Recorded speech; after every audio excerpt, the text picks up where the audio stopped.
Vasquez? Is it? Yes, correct. Hey, Joey Vasquez, thanks for joining me. So, couldn't talk to you last time. My sound driver I don't know. Sometimes it happens with Google Hangouts, the plugin just doesn't want to work properly. So. Yeah, I have no idea. Like, because it was playing it back and forth twice on mine, because I had like two screens up. One was playing the actual video, and the other one was playing the Hangout session. So it was like echoing.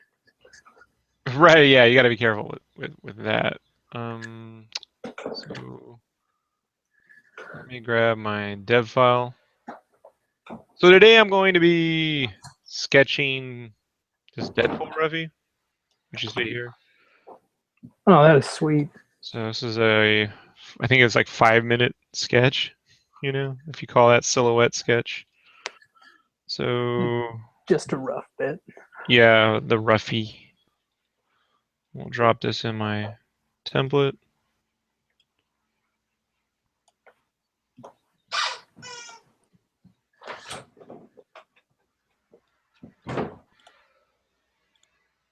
All right, and then we'll paste it down here. Turn that off.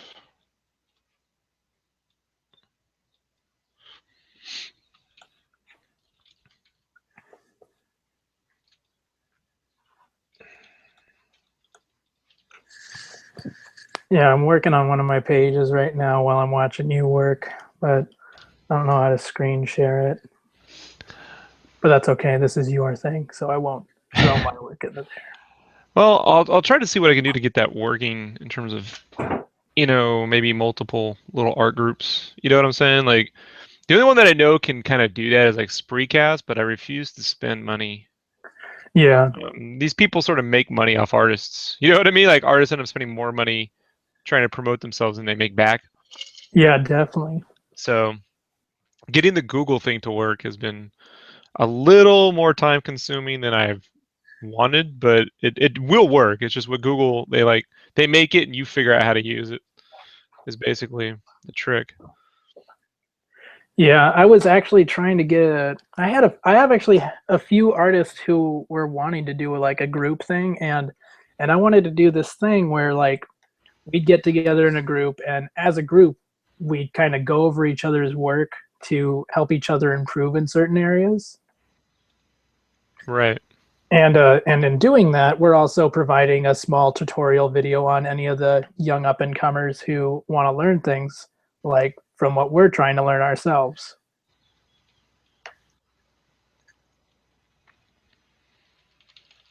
Yeah, I totally was like, that's fucking freaking dope. I just can't create any additional. Hold on one second. Deadpool, whip, comic Deadpool, comic. I label these all under. They all get categorized. Comic under Deadpool, whip, 0, 1, save. So, yeah, I know. It's just I know for me, like, I'm not against it. I'm always about that kind of thing. The only problem that like I run into is I have to hear all day, Joey, about what I'm doing wrong artistically that I just don't want to hear it when I get home at this point. Like, Yeah. You know what I mean? Like, I mean, I'm sure you have an art director, you know what I mean? And Yeah. Well, I mean, like for me, I just have, because it's kind of a small gaming company I work for, but they produce mobile apps, and there's a game that's called Conquer, which is the comic, or which is my comic is based off of that app. So basically, it's between me, my boss slash writer. But mostly he gives me a lot of freedom to do a lot of the things I need to do in the pages. If I suggest that there needs to be maybe this layout needs to have a little more dynamics in this, or change the panels or whatever. And he gives me a lot of trust, and so it's really cool to actually be corresponding with a boss who actually appreciates your opinion and trusts you to know that you know what you're doing. yeah, my art director trusts me, but the problem is we exist in my job is really based on the whims of sales departments and sales reps and buyers, and Yeah. they love to tell you how the world works. So when I put something on it, like if I draw the Avengers, right? I Yeah. can't draw it very well. I have to, like I did that one little team up pick a couple years ago. It was all pencily, and I actually had to make it worse than I drew it because every time I drew it, it was like, oh, it's too nice. Make it worse. Make it sketchier. Make it looser. Make it, so I have to keep downgrading. Then there's no, no, no Black Widow. You know what I mean? Put Wolverine in. Like it's just Yeah. to get. Sorry, my dog's barking. Yeah. See, you were gonna be that guy that they were gonna complain about. Like, Why does he have all this background chewing noise? chips and background noises. So, I mean, I'm Oh, willing that's, to give it a shot if it's something where I'm just hearing people that, because I mean, look, I'm pushing 40, and there does come a point where you're like for me, it's like as well as you'd like to think you're improving, the average person tends to not. How do I say this? Like, I've put up sketches that took me 5 minutes that sold better than things that are overthought and have the golden ratio and are perfectly composed. You know what I mean? Like, I try to react to where something's going to go, yeah. what it and who's going to buy it versus like, even my own opinion sometimes, like, Yeah. because my own opinion can really get in the way. Like, I've never liked one thing I've painted, bro. You know what I mean? Like the Yeah. paintings aren't because I'm like, oh, this looks great. It's because like it finally made the difference between selling a couple $100 worth of stuff at con and selling a few thousand. You know what I Yeah. mean? Like, and I have to, I can fight that. You know what I mean? Or I can be like, well, there's obviously something going on here that, I don't fully, you know what I mean? Like understand. So Yeah. Like for me when I'm creating new prints or new things to sell at cons or online or whatever, it comes down for me it's like what do I want to see and what do I know the fans want to see? And so like for example, Spider-Gwen, when my brother when because he's an artist as well and he's an awesome artist, and the reason I'm drawing today, uh, he made a Spider Gwen print, and when we went to C2E2, he had like how many did you have? Like 50. He had like 50 prints, and we were selling them like it was like $10. And he sold every single one of them, and sold out of his other prints as well. Like we had to go back and actually reproduce a lot more. right, Uh, but it's tough, dude. Like I guess I've been selling Marvel stuff for a long time, like, outside of cons, like in stores. And yeah, it's like, and I agree with you, like a character will trend like that, but then, you go, well, then I'll draw this spider character and that's, and then none of it works. You know what I mean? Like, yeah, so like I found that for me, when people are like, how come you don't go to this con and that con? I'm like, well, I try to get to know the community of an area. And I balance that with how much time do I want to spend going to cons. Like I yeah, understand the online community because with online community, people can choose and I can print on demand. hmm, But with when going to a con, you have to really get to know the local area. Like I've been going to Phoenix for so many years that I tend to have a good grasp on what I think will work, and not just beyond what's popular, but what will work for me. Because I've put up stuff where it's like, I did a little minis thing that won't move one print in Phoenix, but that will sell out online. You know what I mean? So it does also figure out like what people sort of expect from you. As time goes on, they will sort of like choose you choose what they want. I've had it. This is too silly, but then they'll buy it from someone else, like right over there, and you're like, well, yeah, that gets back into too, like how much in terms of chasing and hustling at con do you want to do? Like what are you going for? yeah. And I've been And there, man, where I've had to make rent by going to con, and that's I don't know if yeah. that's always the place I want to be. Like Hey, I know exactly where that is. We had that right, happen when we went to C2E2. We're like, oh, I hope we'll have money to pay the bills this month. Holy crap. We actually have money right. left over to buy some comics and stuff. So, oh So man, that was sucky, man. We were just like, oh man, I was like shaking a little bit when because we were like running out of money. And I'm like, oh my gosh, I hope this con turns out well for us. And it did. It was really good, but it was probably the best convention we've ever had. But it was just like that waiting for it to be successful. was just like, Right.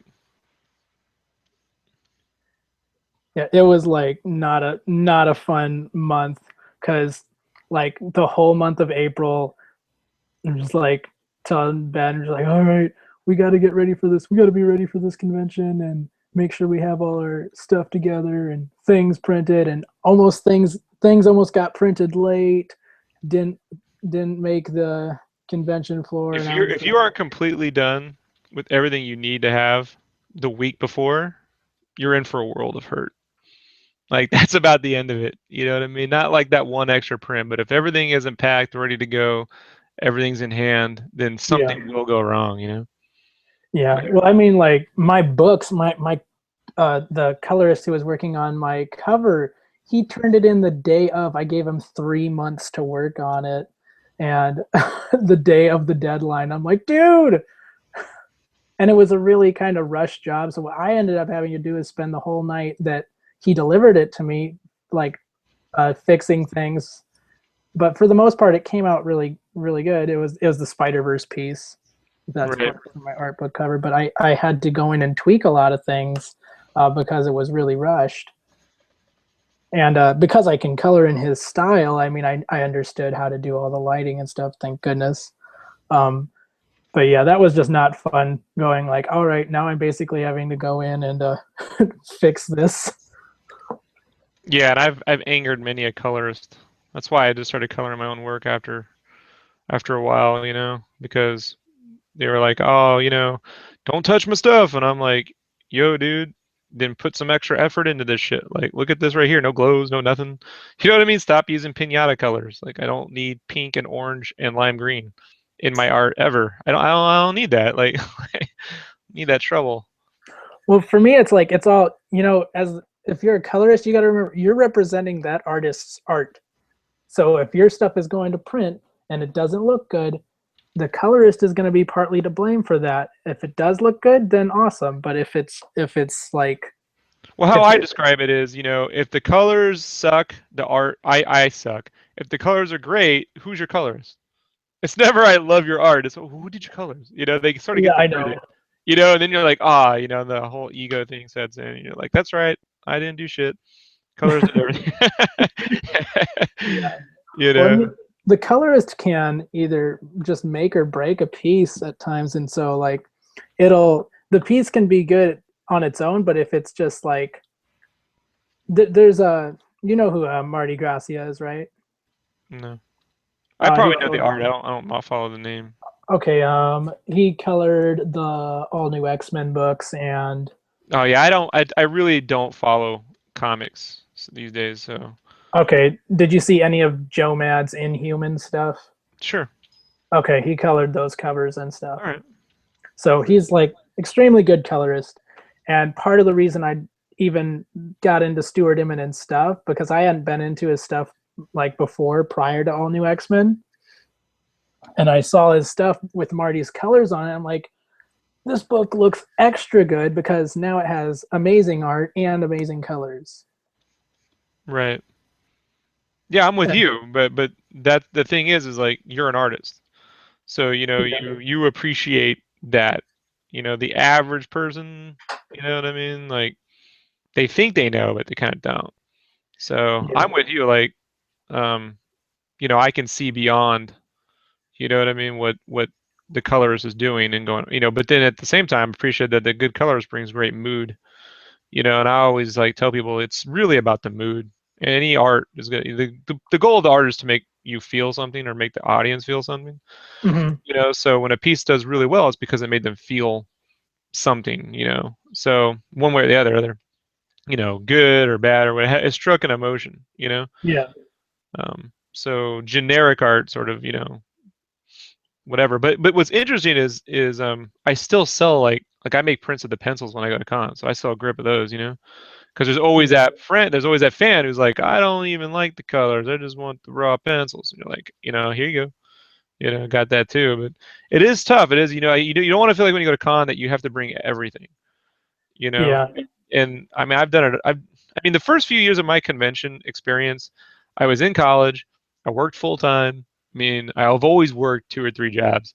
I was freelancing, but I'm like, I have to start going to cons, and I didn't know what to do because I'm like, it was a little harder even in 2003, 2004 of getting a banner stand, and Yeah. like these weren't really well-known things, So, but I had very little time to draw, any art for con. I had to just take whatever I could work, and it was like I think I had like 8 Batman pick. You know what I mean? 8 like turtles pick, and it wasn't Yeah. that great, and it was really a lot of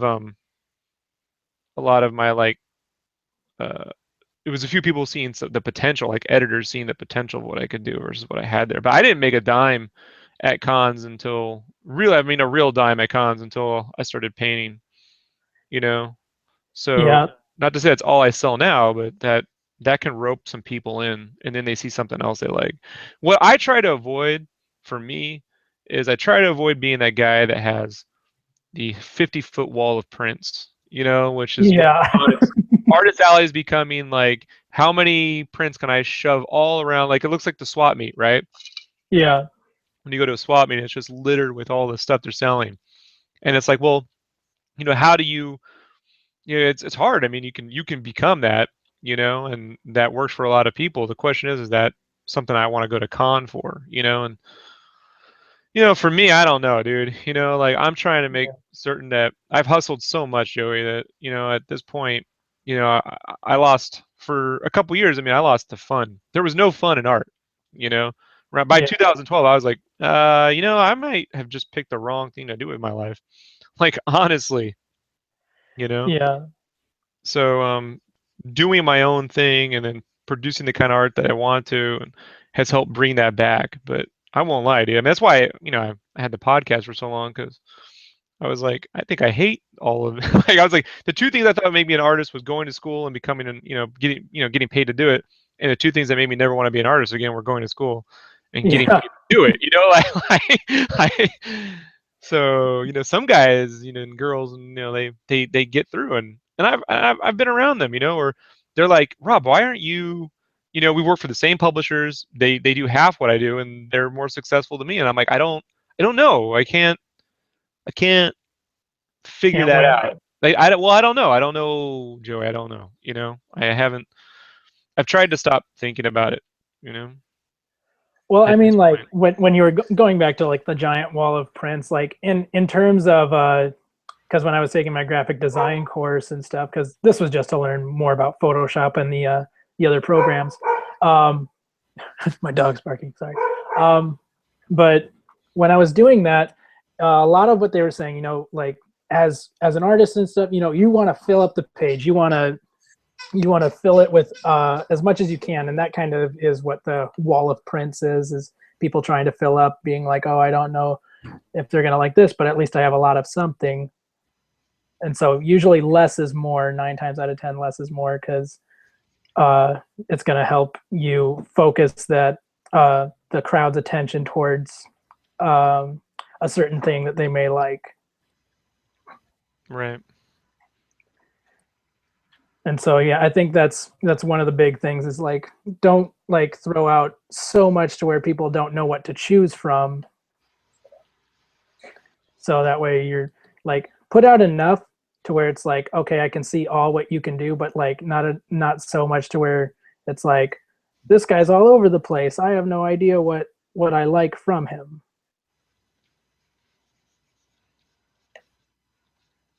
So that's kind of my opinion about the wall of prints thing, because I've seen so many people out there and they have this giant thing of prints, and I'm just like, holy crap, that's a lot to lug around. Right. Yeah. And then you start thinking you have to make. I mean, the t-shirt industry, dude. Anyone can make a t-shirt. So it's like, a sheet of 4, Civil War t-shirts becomes 24 Civil War t-shirts, and then it's 36 Yeah. Civil War t-shirts, and you're like, but they're buying one. Whether I produce 12 or 35, the buyer's buying one. Like, it you know, doesn't Yeah. change anything, and it's just, you know, It's just like, I just did more work for no reason. yeah, I'm believe me, I'm of everything everyone's ever seen. There's about 10 times more. Hey, Kyle, Joey's on. Joey's on. So, but Hey, yeah, for as Kyle. much as I've shown, there's about about a few hundred people, few hundred, 200, Pieces. 300 people. I don't know, dude. I don't even show the T-shirts. Put it that way. Yeah, And well, there's I mean, because it's like for the t-shirts, I mean, you're photoshopping stuff together, right? sometimes. Well, I mean, But yeah, yeah. So, it's so it's like it's it it's it's is, and 80/20. Yeah.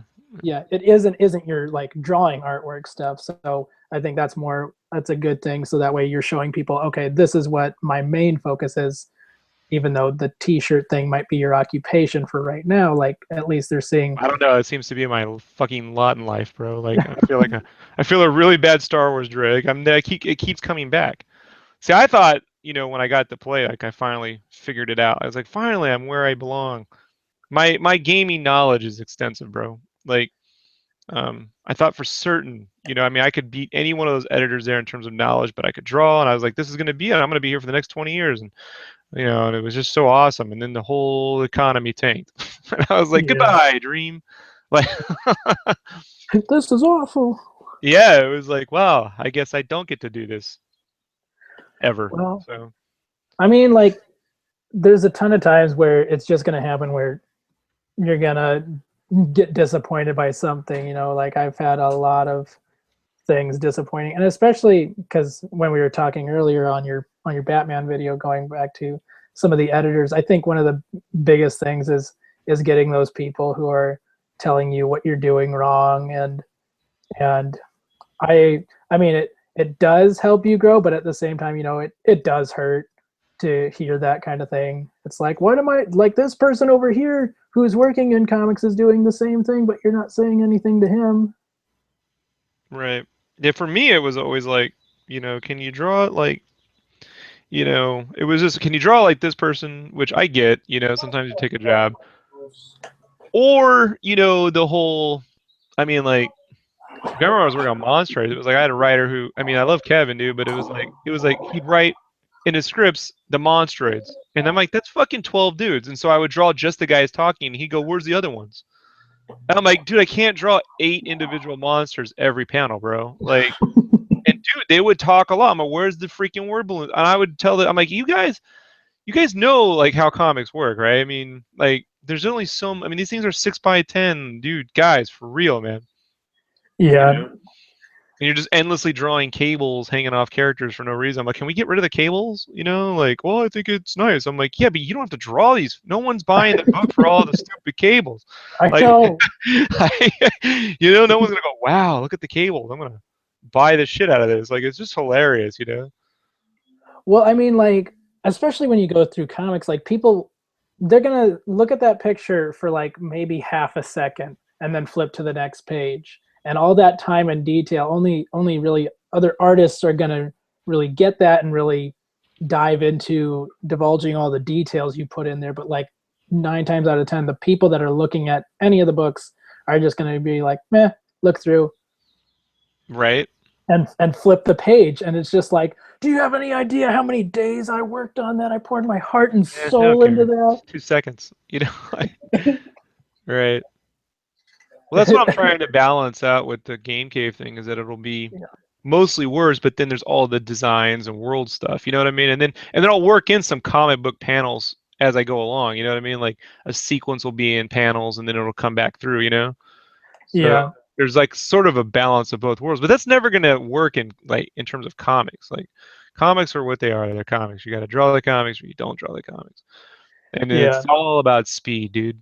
Straight That's up. one thing I can't stand. But also, like, yes, there needs to be a deadline to motivate the person to draw faster, and that does help the output. But when it's like so strict a deadline to where it's like I can't put any of the love and thought I wanted to into this piece. And the pay you're going to receive for that is not worth the trouble anyway, dude. Like, what are we talking about here? I mean, an average indie comics, their budget per page, if at best, is $100, broken Yeah, up I know. between art and color and letters. Yeah.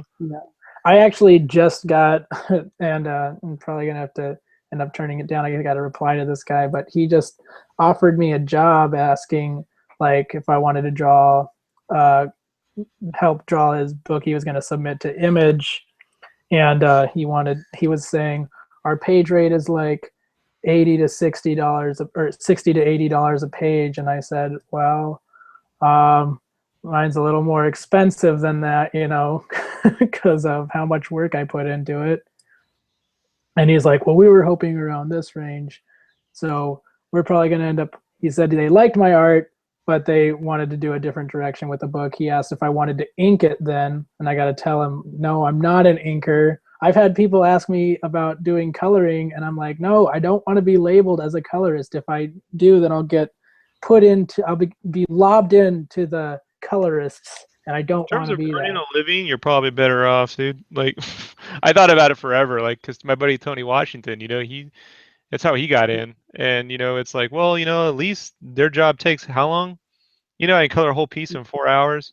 I'm not drawing a Yeah. whole piece in 4 hours, you know what I mean? Like, and you start to work, I mean, but then it always comes back down to what are you doing this for? Like, I don't know, Joey. There's a reason why it's the same guys. Overall, it's the same people for the last 20 years, Yeah. The industry hasn't changed that much, you know?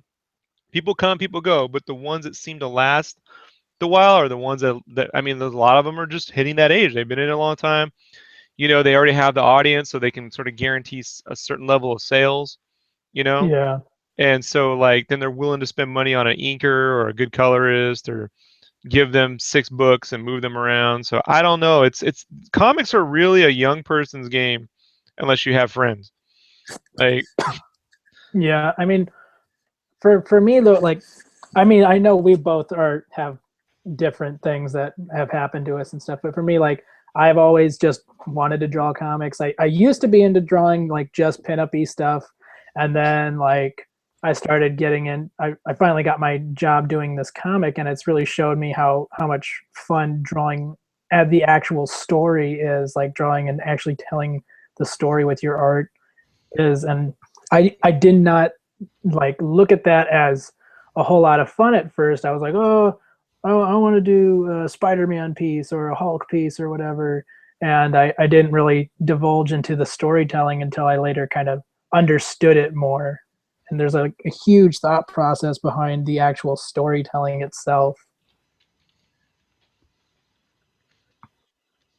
But yeah, I do. For me, I do want to get a chance to work for Marvel. It's just that after I've had my fun there, I want to do more of my creator own stuff. I want to use Marvel as kind of my gateway to, okay, I can build up my fan base from here and get to have fun drawing Spider-Man, or hopefully, hopefully get to draw Spider-Man or something. And then move on. yeah, I've already had my 10 years of that. Like, yeah, 10 years of, I think it's a good run to quit and make up my own stuff now. Well, I mean, like, people don't think about, like, they go, all right, these characters have been established forever, but they don't think about as much of, hey, here's some new awesome ones that are now coming around, and here's some characters who could be that big, but they just haven't been around as long. Right. Well, I think most people, at least artists, don't really. Like I told you, it's a young person's game. They don't think of the end result. So, case in point, how many times have you heard famous artist from this book had a stroke, has no health insurance? You know what I mean? And you're like, well, why does Dave Crockham not have any health coverage? Yeah. You know what I'm saying? And well, it's because they got paid for hire. So even though these characters earn millions of dollars, you don't get royalties from any of this stuff. Now, had you gotten, a writer's credit on a Daredevil TV show, you know what I mean? You're going to be seeing money forever from those episodes. But if you write the Daredevil comic that series based your storyline off of, you're never going to see jack squat. Yeah, that's a real shame though too about that. So, like I've had to really and I'll be honest, I didn't grow up wanting to draw from Marvel and DC. I grew up loving Turtles, and then I found Dave Sim, creator of Cerebus, Mhm. and there was this whole creators' rights movement in the late '80s and early '90s, Yeah. and that's what Image was about and everything else, and that's what I got into. The problem I had was by the time I was ready to do my own thing, there was no industry to go to. Every independent label was gone. There was no distribution model other than Diamond. You know, Yeah. there was Ape and Viper and Image, and I sold books to all three, and none of them ever got published because writers would flake, or they'd have to put off a schedule and put you on something else in the meantime. Or I mean, like the industry changes, and you go, well, you can. Then a lot of those guys would go, well, I'm going to go apply to Marvel, and they would draw some Marvel books, and after like 2 years, they'd be gone. You know, like Yeah. so. Like I don't know. You have to figure out like what you want to get out of something, and then be content with whatever else happens.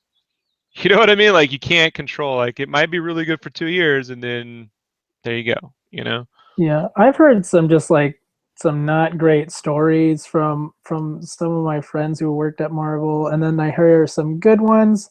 They're like, "Oh, this is awesome, working here, la da da da," and then I'll hear something like, and it really gives me like a mixed thing. I know I need to experience it myself because everybody has their own experience, really. But it's just like, man, I'm hearing like good and bad, and I don't know what which one to listen to We don't listen because to any of them. Give it a shot, and then see what happens. I told you everyone's experience is going to be different. Like one. There's no one experience, dude. There's no one. Here's what's going to happen. Boom. You might beat the odds. Luck is half of it. To be perfectly yeah, honest with you. Maybe you yeah, came on at a time when they put you on some sidewards side. You work on a little something that just got the right heat. It happened to have a character that ended up taking off, or you know what I mean. Like you just don't know. But yeah. how well you draw, I'm gonna be honest here. How well you draw has little to do with it. Like I'm just gonna be perfectly honest right now. I have Yeah, seen, I grew up, and I knew this growing up, going to Comic Con. How many artists I see at Artist Alley that produce phenomenal work? There's this one guy. Again, I'll never remember his name. He was Spanish, and he had these pages. It was these Punisher pages, and it was like a James Bond sequence. Frank Castle going down this mountain, chased by guys, and he's taking them out. And it was just drawn. It was drawn beautifully. He's flipping over this train. It was a great sequence. And then he goes, "Yeah, now here's what I was allowed to draw in the book," and it was really, really bad. Like, yeah, you know what I mean? And I mean that was the first time I was like, "So why don't they let you?" He's like, "Well, this took instead of one a day, this took two a day." And the writer, they don't want scenes without words, or they don't want they want Frank Castle in the city, so it's just going to be him murdering people all day. yeah, So you know what I mean, like, and that's everyone has something, dude. I just know for me, like I kept going, well, what are the problems I'm occurring? The work I get hired to do never gets seen. I get handed shitty scripts, and I get, I'm not, I fought for colorists, but I end up working with colorists who I have to convince to do better, or to pay them more than I'm making on the book to do better. So yeah, like a lot of the work you've seen that like Diego used to do, Diego's a great colorist, but at the time, the books I was on weren't paying that much, so I would give half of what I was making over to him, so he would be paid equal, if not better, just because yeah, I wanted the work to turn out well. You know what I yeah, mean? And even then it would be like, well, and then I gotta go and add glows, and you're just like, well, I mean, so I had to learn to color, not yeah, just pinups, but the whole thing. And then I have to go and go, well, if I'm gonna get reviews like the art's cool but the writing sucks, then I can accomplish that on my own. You know what I mean? And then you're hoping, the goal is that you hope at some point you get some kind of like licensing deal, or an option. Nothing will ever be made, but you get an option. And one of the yeah, first books I was supposed to work, I wanted to work on with a friend of mine, he ended up giving it to someone else because he was friends with him. Got a deal with MDC, so they got paid out. And I was like, yeah, son of a bitch, dude. That was what I wanted a $300,000 bonus that yeah, year. You know what I mean? Like, and this other guy got it. Just because. So yeah. I mean, it's like in this industry, yeah, like when you're saying the art matters very little, because I'm seeing these people, and I'm sorry, I do not like the art that is being produced in the Spider-Gwen comic at all, and I'm sorry if that offends anybody, but I don't like that art at all. The only reason I buy it is because it's Spider-Gwen. And I'm just like, this person is being massively successful, yet his art is just not that great. This Oh, person is being paid because he got to do Spider Gwen, there you go. and I'm like, for me, I was hearing, if you watch the Image documentary, like Rob Liefeld was saying stuff. He's like, I don't want to be cookie cutter. I do not want to be plain. And the way my mentality is towards drawing comics and pages is I want to make everything look cool and look epic and be fun to look at, and not a lot of the times I'm hearing people saying like, yeah, I wanted to do that and then the editor said this. Right. So the way I've come around it is, in order to do epic and cool, you have to do less, and I need to make more with less. Yeah. And because the kind of epic and cool, the only way they got away with it in the '90s, and the thing that documentary won't tell you, is that it was a fucking bubble. It was a bubble. Yeah. It was the first time I learned what a bubble was, and since then, since I saw it firsthand, and I witnessed it, what it did to Wildstorm and everything else down here, I was able to see the housing market in 2000. In 2000, like I was telling people, like, this housing market down here in San Diego, because houses went from like 200 grand to 400 grand overnight. I was like, this Yeah. is what happened to comics. So I figure it has about a 10-year run, just like it happened in comics, from 1987, 89 to 1997, 99. And it's gonna have about a 10-year run, and then the whole market's gonna crash. And my friends who were in like real estate at the time were laughing. They're like, "Oh, it'll never." And I'm like, "Dude, I'm telling you, well, comic books, those are for kids." I'm like, "But they weren't. I mean, they were selling millions of issues. Like, Yeah, I I know.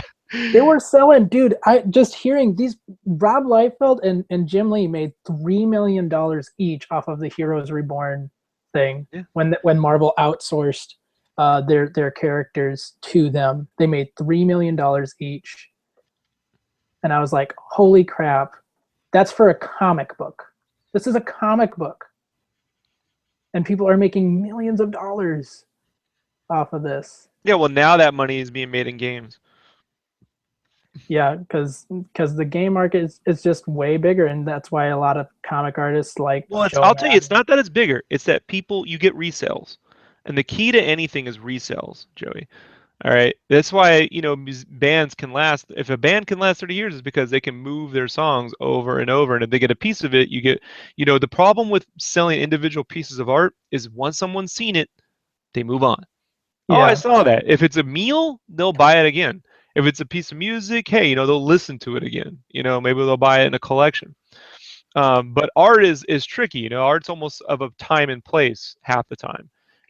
Fortunately, we do have sort of an internet that's moving towards, all styles existing simultaneously.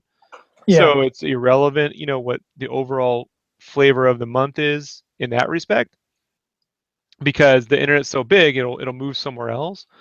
But with software development, you can do a port, you know what I mean? You can constantly, remaster, you can update it, you can, you know, put it back out on a different platform, you find, market it another way, put it in a humble bundle, you can resell it. yeah, In comics, the only resale comics have had is on the idea that they might be valuable, you know, yeah. And those guys and all got burned. with every one of them, right? Every one of them got burned. Comics aren't inherently valuable. What you need to do, I don't know, man. Like, it goes on and on about what people need to do to save comics. And what I'm trying to figure out is, what can I do to save myself as an artist? Like, I don't really care if comics are saved. If comics succeed or fail tomorrow, it doesn't change my life one bit. You know what Yeah, I'm saying? Like, nothing changes. So, the question is how are you going to take care of your rent 10 years from now? And how are yeah, you going to look towards, providing some level of social security for yourself when there is none?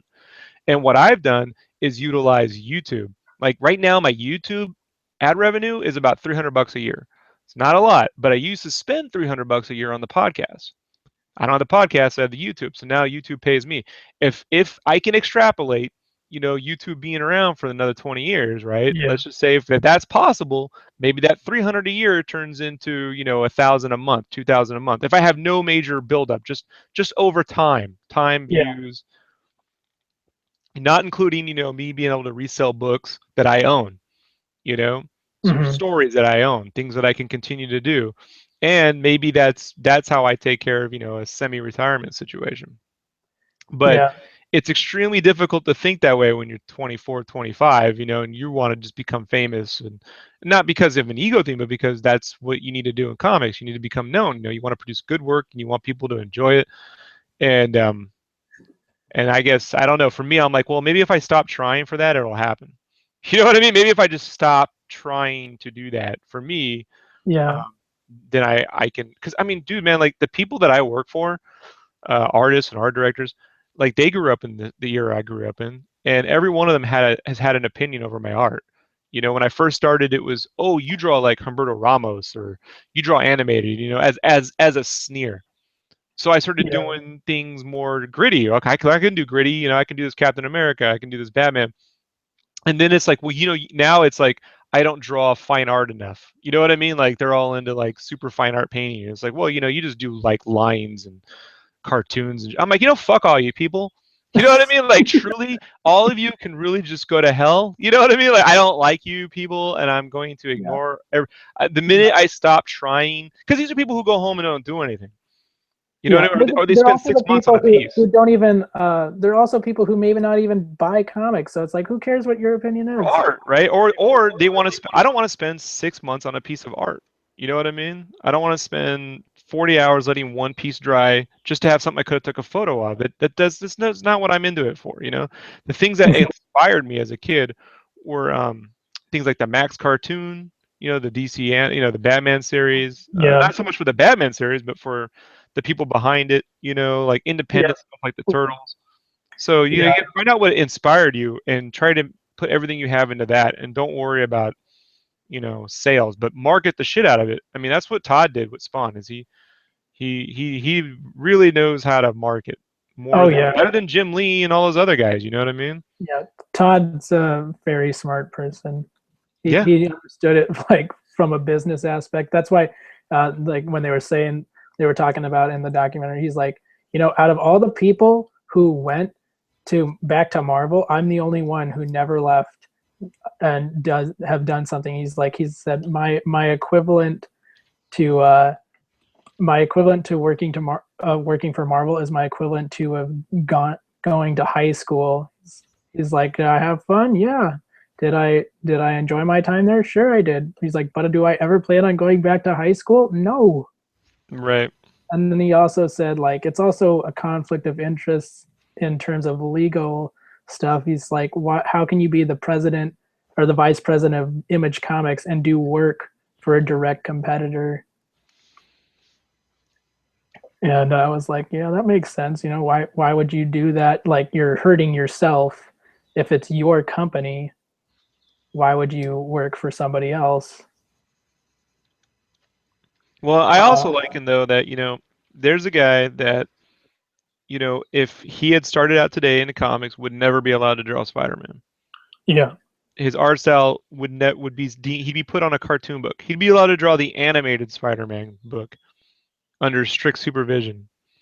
yeah, Like for whatever reason, and I know it wasn't easy. I mean, I've been at the panels, I've heard the discussions, but the market's changed so much. They would never let him draw, like that anywhere. These days, yeah, you would be told that he can't draw.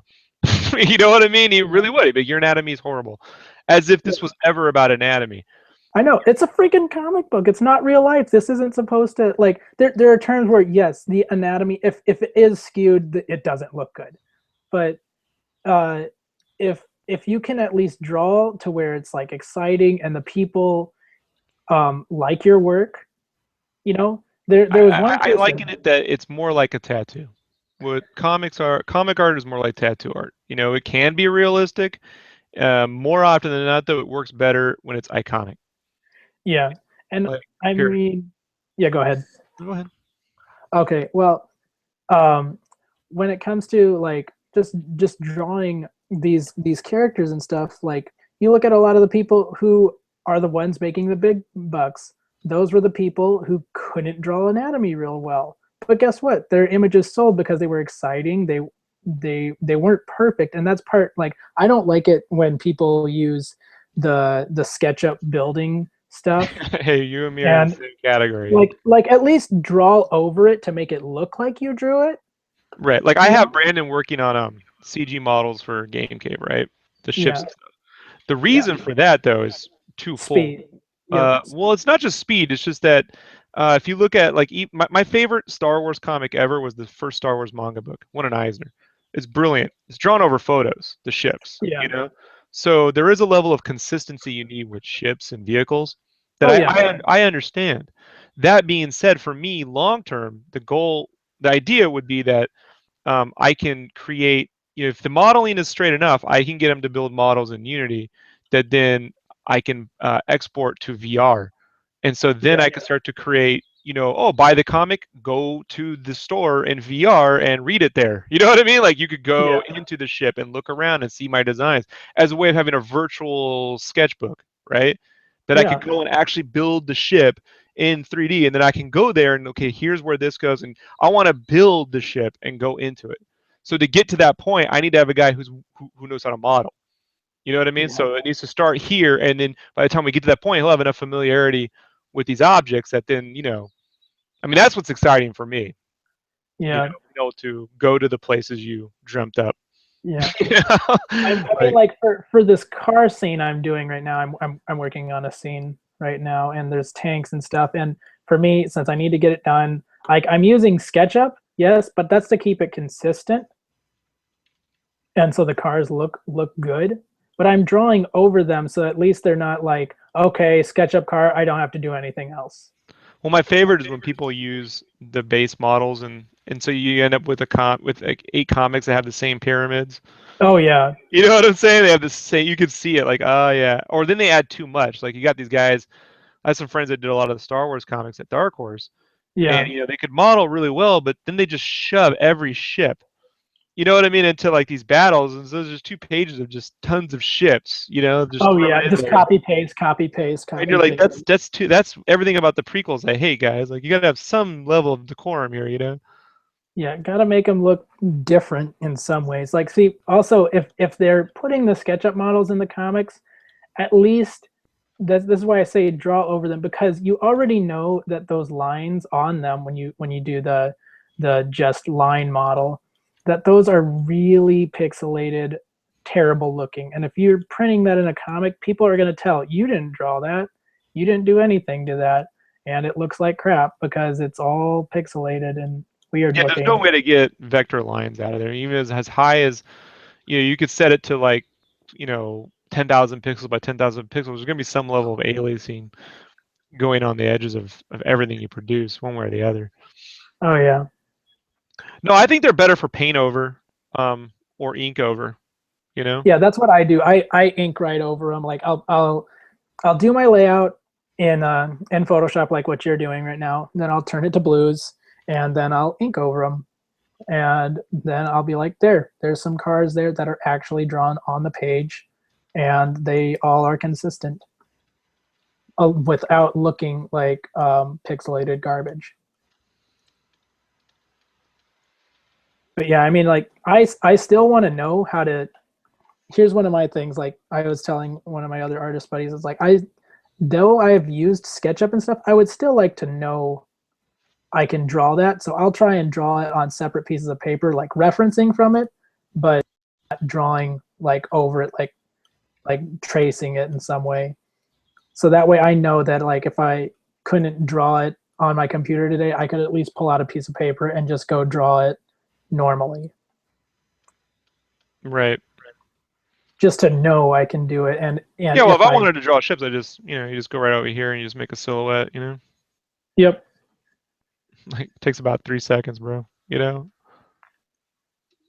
Yeah, see now I see why you do it in silhouettes instead of just sketching it all. Look how quickly it. You Yeah, know what so I that mean? way you actually have the figure formed, and that's what I've been trying to do a little bit more of, and trying to figure out, because I notice like for me, I draw a lot like real sketchy lines, and then I'll go over that and clean it up, Yeah, but and being able to do that, it's way more easier than you know. I got yeah, an underview and an overview in about what 25 seconds. Like, like, you're faster than me. but I mean, it sure beats doing, you know, this. Oh, the grid. And That's what then you I gotta set it up, and then you dang gotta it. line everything up, and then this all comes back. Look, that's really great for, and I know how to do it, how you find center and pull it out. It's really great when you're trying to do architectural stuff, like to some Mhm. level of like actual, you know, real scale, but it's Yeah. completely irrelevant for what we do, Yeah. you know? Yeah, definitely. Hey, I'll be right back in just a second. I need to run to the restroom. I'll be right back. Yeah, sure.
Yeah, yeah, Magma, you can still ask questions. Please, by all means, ask questions, whatever you'd like to do. All right, I'm back. Sure. There was a lot of talking going on behind my back, wasn't there? This guy's an idiot. He doesn't know what he's It's talking. okay, it's on the stream, so you can always go back to the YouTube and if you want to subject yourself to that level of torture, you know. Brandon does, you know. Yeah, all the time, dude. He's always talking. He's got background noise. Shut this It kid was, up. it was the best. Like at the at Phoenix Con, he was like, "You're that guy who gets all the shit." Oh, dude, I feel for you, man. But you know, if you followed instructions, you know, like it was the best. It's like, right, Brandon. If you followed instructions, you wouldn't hear it. You don't have to hear him. You can just hear me. So then it sounds like you're talking to yourself. I've done that half the time. Half the time, I just have to sit here and have conversations with myself because I know that the videos will be there for years. You know Yeah. what I mean? So you know, sometimes I Okay. can't deal with it. I'm like, look, guys, just put on music because I'm not talking. Like, you know, I don't care if this video gets 100 views or 300 views. It doesn't, or 3,000. It doesn't matter to me. You know, Yeah. like Well, I it's mean, at least people can see the process. That's what that to me. That's super fun to get to see. And I know that like anytime you guys post videos, like you, Todd Knock or Mark Brooks or whoever like post videos, I'm going to watch it because it's like I can either play my music or I'll either play drawing videos of people talking and stuff, so that way I can have something to look at and draw at the same time. how is the other guy, Brandon? Brandon's fine, Magma. He's I'm forcing. I think he's at a wedding today, but he's gonna start building the Butter Bay model. The it's a pretty big model. I think he's gonna try and build it in Maya this time. So we'll see how that goes. He does that this week. He starts. Oh, I was going to ask you, what's your opinion of Manga Studio? Have you used it at all or anything? Yeah, yeah. Back in the day, that was when I started drawing in Photoshop. It was like, hey, you know, I found it really useful just to just generate quick speed lines and then export them at 600 DPI and use Photoshop. Because here's my Yeah. thing. Um, it doesn't matter if your halftones are 600 DPI. The printers have a PPI, you know, about 300 to Yeah. 400. So usually, as long as your files are 3,000 by 4,000 pixels wide, when you go to a printer, it's going to print the same no matter what you send. If it's a little pixely or a little clean, no average person can tell the difference, nor do they care. So Hmm. what I would say is no studio you go to is going to have Manga Studio on their computers when you get there. They're going to have Photoshop. Yeah. And the I mean, more like, you know how to do with Photoshop, Joey, like, oh yeah. the better off you are. I would say if you really wanted to spend time learning a secondary program, as much as I can't stand using it myself, is Illustrator.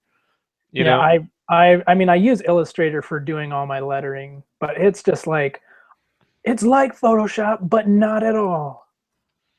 right? The Yeah, interface is like Photoshop, and that's it. yeah. It should be called Vector Program, not Illustrator. It has the wrong name. It Vector. has the wrong name. Yeah, it has the wrong name. And guys that Yeah. use it tend to think they're like way better than Photoshop dudes. You know. Well, I mean, Go ahead. yeah. The guy who was teaching us in our graphic design class, he's just like, I don't use Photoshop for creating logos. I use Adobe Illustrator. He's like, I can't stand Photoshop for logos because it's always pixelated. I'm like, well, just turn it to a bigger DPI. It's like instead of 100 DPI, turn it up to like 1200 DPI, and then you'll have a big enough file to print on a giant banner or whatever you're doing. Because like there's to me, because Photoshop is way faster when it comes to making the image have the different graphics and effects. And so like when I was using Illustrator, I'm like, how the heck do you do this? Because I know how to do it in Photoshop, but doing it over here is like a billion more times complicated. Yeah, my advice would be to don't use Illustrator the way you would Photoshop for anything. Like the thing is, dude, I mean, if you want to have that silk screen feel, you want to have that limited whatever. I mean, I get it, Um, Yeah, I guess I'll never be able to make a Mondo poster because I don't care. You know what I mean? Like it is funny. Like I'm in this weird, like, and guys like me are in this weird sort of half area. So like I did the contest for the Ghost Rider movie a couple years back. It was a sequel, yeah, right? Design a poster. So I'm like, well, I know everyone's gonna do the Mondo Tyler Stout feel. So I'm like, back in the day, some posters were just a speck of light. Like the Superman poster was a logo and a stream of light. So that'd be cool to do this sort of like rough Ghost Rider piece. Like I'm gonna draw, add some watercolor, give it a bit looser concepty feel. That'll be cool. And I got like second place or something. And people are that like, it deserves looks too much. first They're like, place, it looks man. too much like. Well, I'll never win first. That's a game. So I always look at whenever I enter if I enter a contest, Joey, always look at the second prize. Like, what's for second place? If the second place is worth doing it, like that's what you want, go for it. Because chances are you can win second place pretty easily. Yeah, But for people me, like, go ahead. I said for me, entering contests, I personally don't because I have Right. entered plenty of contests in life and I have never won. I have never won. It hasn't happened. So I'm like, I'm not even going to bother wasting time doing this. Well, for me, it was a challenge. Can I do this in one day? Because I was working on GameFan at the time, and the second place was for like $1,000 in the Sony store, which would have got me a bunch of 3D movies because I had finally had a 3D TV. I'm like, I want a bunch of 3D movies, so will this be worth? And I can move a Ghost Rider piece at con, so it fit the criteria. Otherwise, contests are. But I remember the comments were like, this looks like a comic book. Like it doesn't even look like a poster. And I'm like, that's fucking amazing because there is this like level of, you got to have that. And but meanwhile, most people who use Illustrator just trace. Should be called trace as far as I'm concerned because half of it's tracing photos of actors. You know what I mean? You just put a bunch of Yeah. photos of actors in there. You just trace them. Yeah. There are some people who, I know this one guy and I follow him on Instagram, but I followed him on DeviantArt for some time. And uh, what is his name? Oh gosh, but anyways, he does a bunch of T-shirts and different poster stuff for things, and he'll do a pencil piece, and then he'll go into Illustrator and make it look like it was inked with Crowquill, and like the inks are amazingly clean. It looks like just amazing. So I'm just like, But what's crazy is Crowquill isn't clean.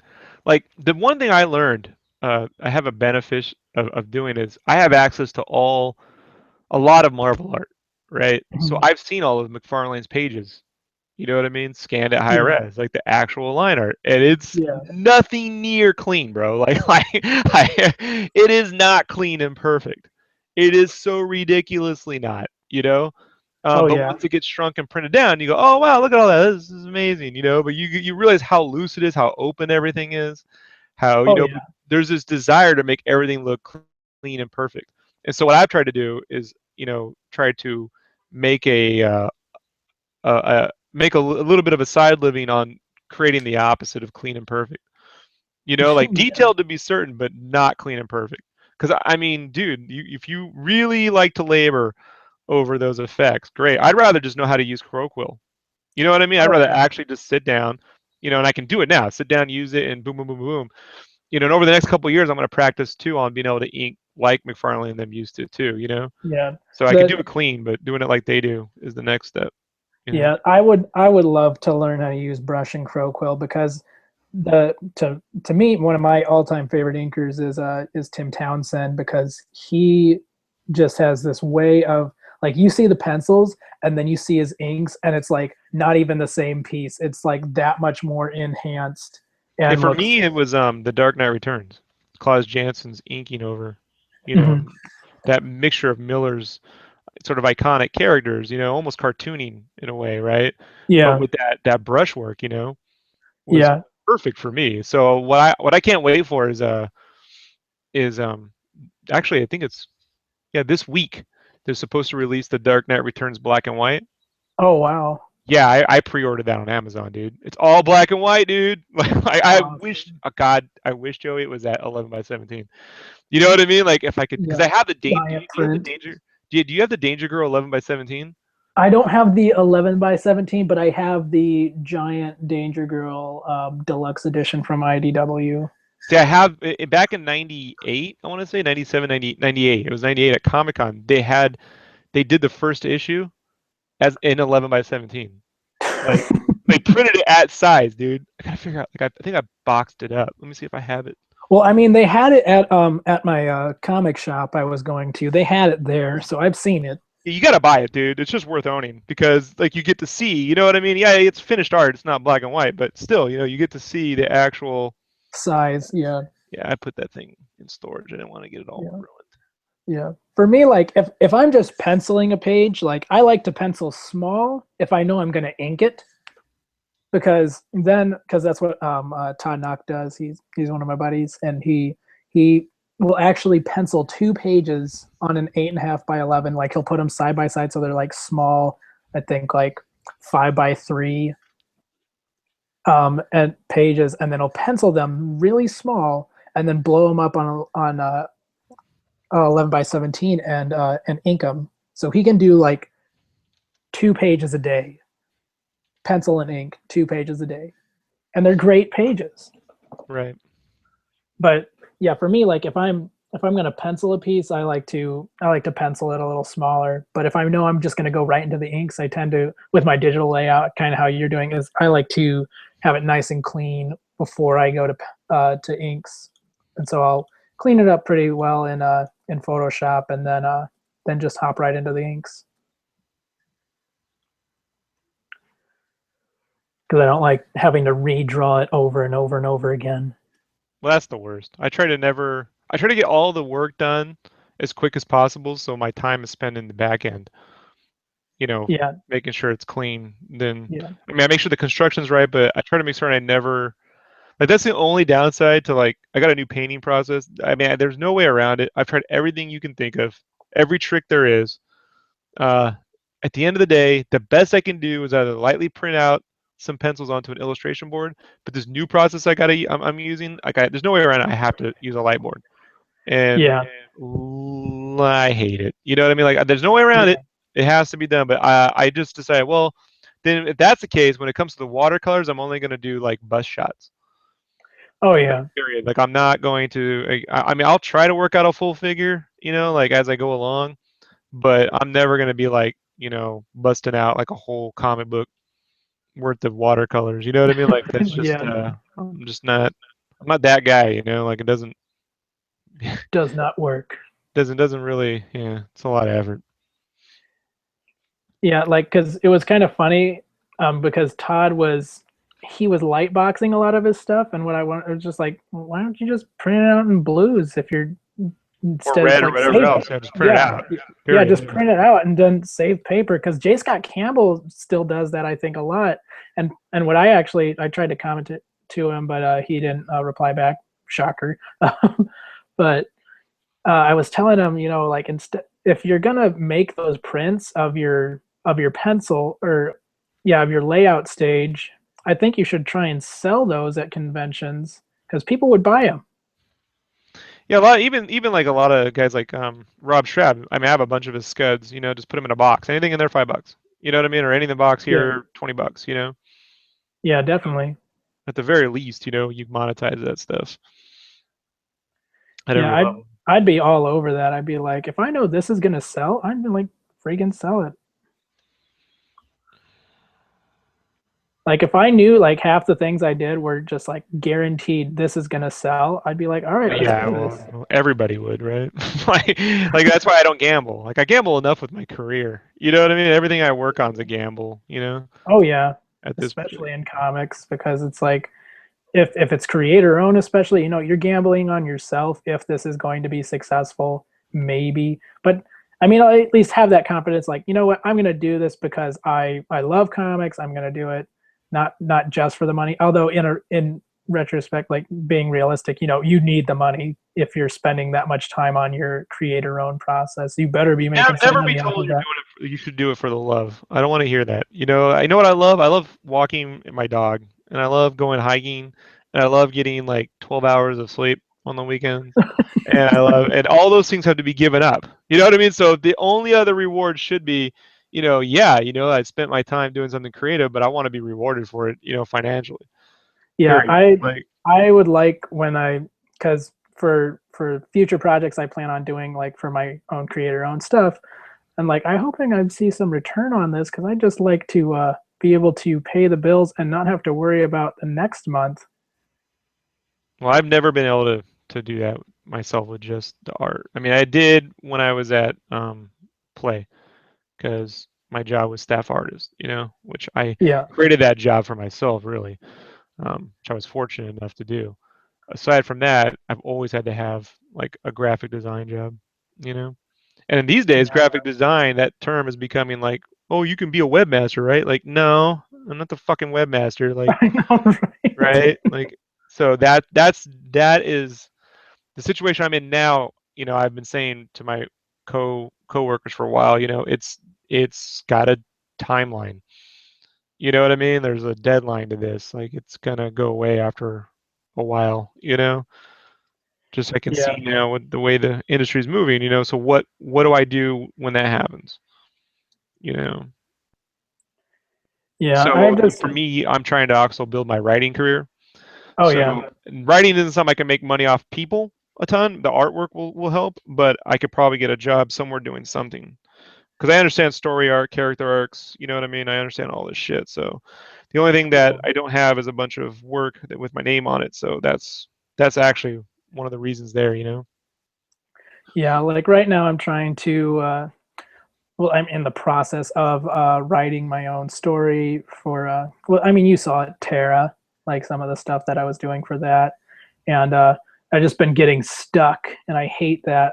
Because I'm I'm not a writer as much, but I've been trying lately, trying to, and I feel like I've started understanding story and stuff more. And my one of my mentors, Phil Hester, who has done a lot of writing and a lot of comic work. Like he worked on Green Arrow for a good long while. And Hey, one second.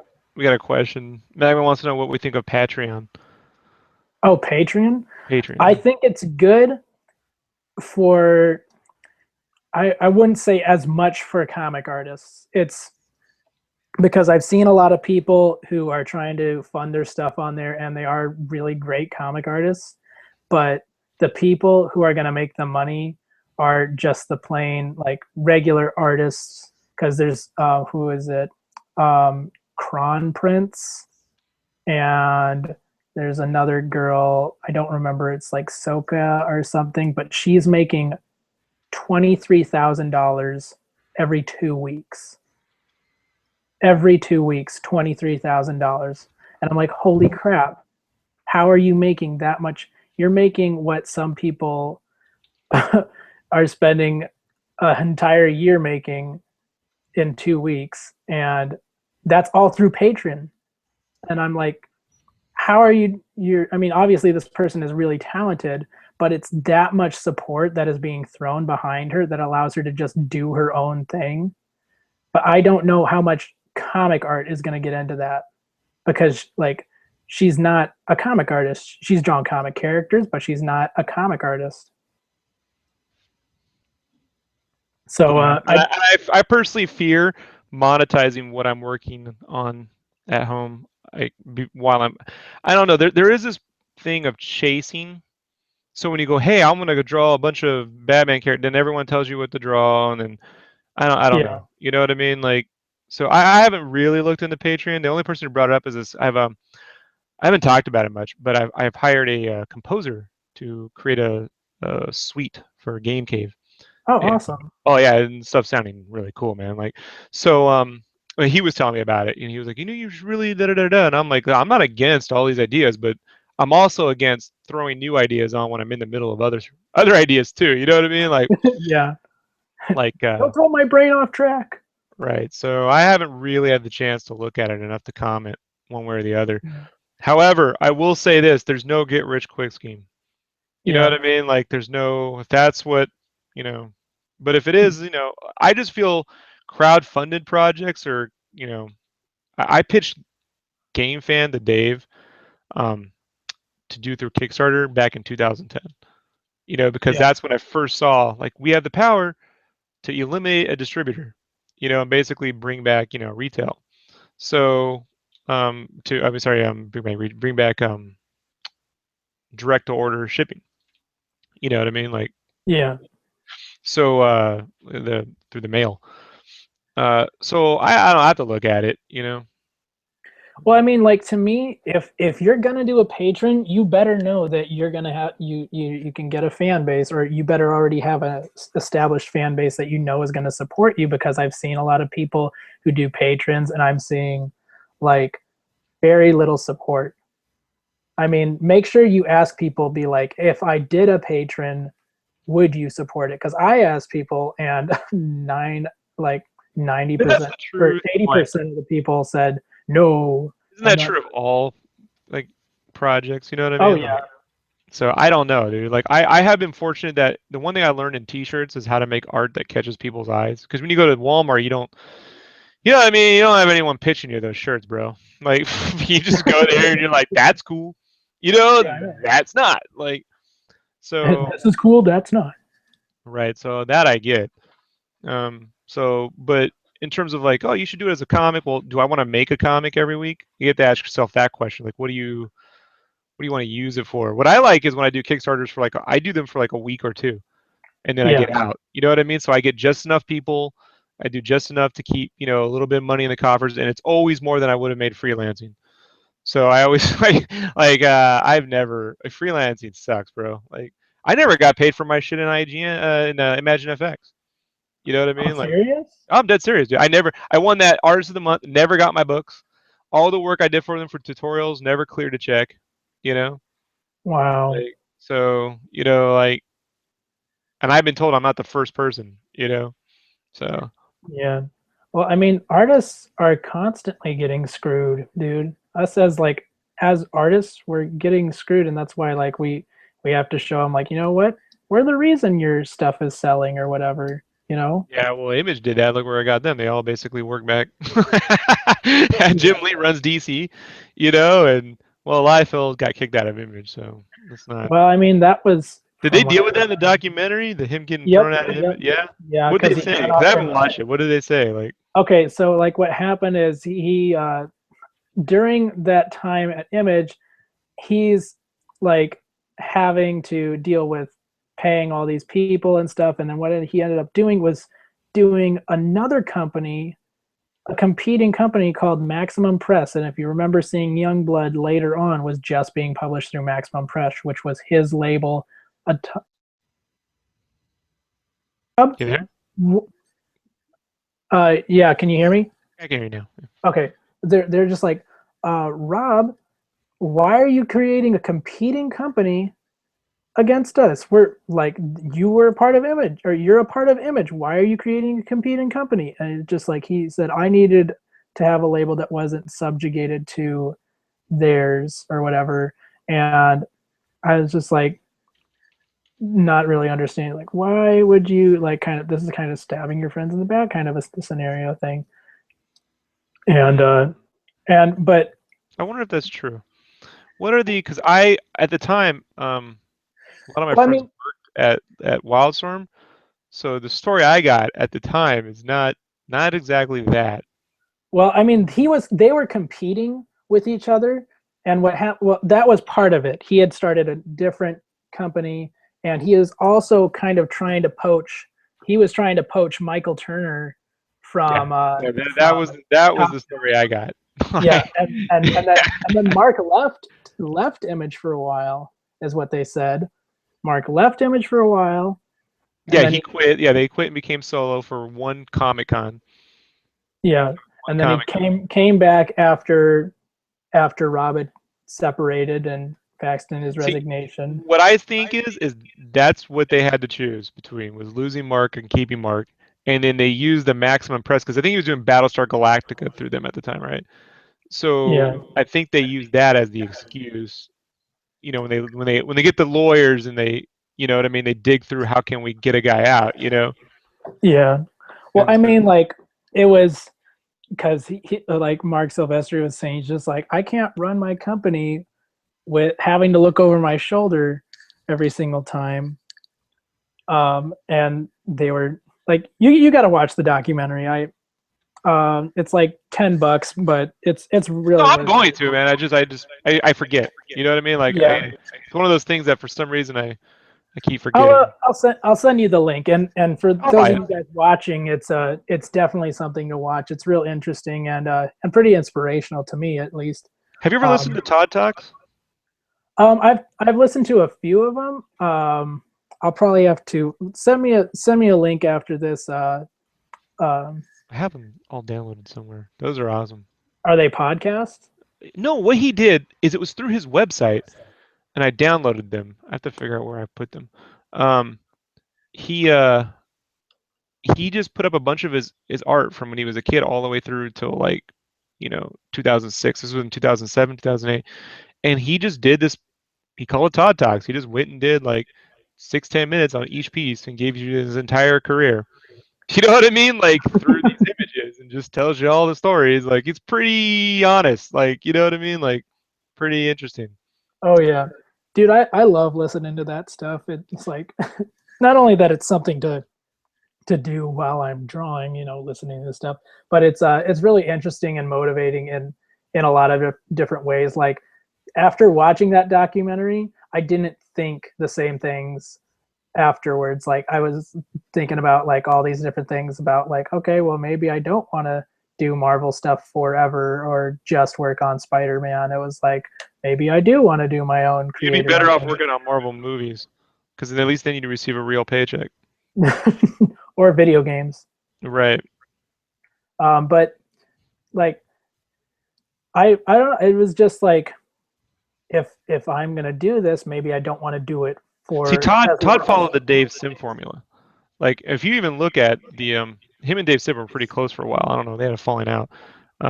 But like if you look at the first 12 issues of Spawn, or even the first up until like the Grant Morrison issues, the layouts are Cerebus.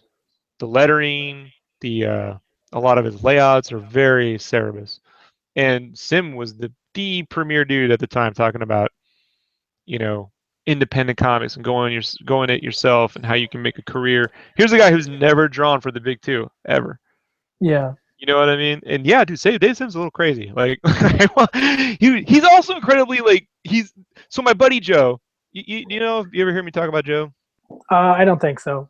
All I right, mean so I Joe's yeah, go this ahead. so my buddy Joe, he's friends of mine and he was like he's like the early Brandon, right? He's proto Brandon. So he we had his house together once, and so he loves Cerebus and Dave Sim, and we bonded over that.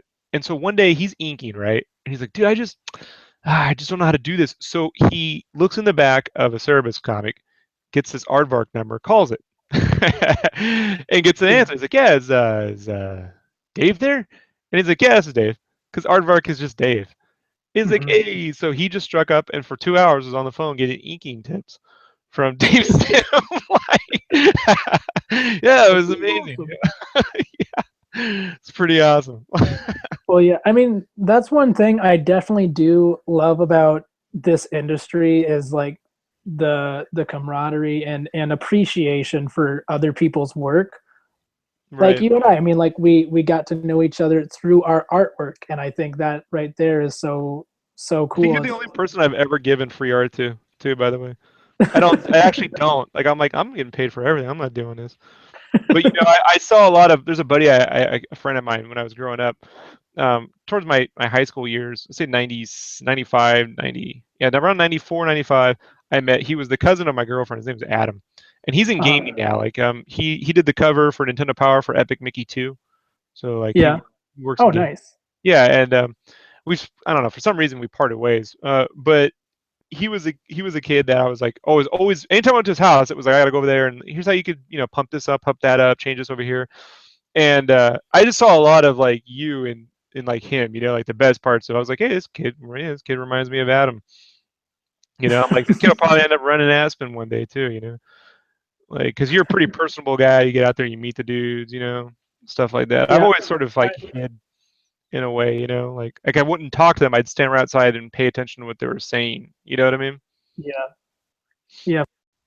Like going to a comic convention is like going to a college class. It's like, okay, I'm coming here and I'm going to take not only people's money, take people's take something away from it, but to take some knowledge away from it, to ask.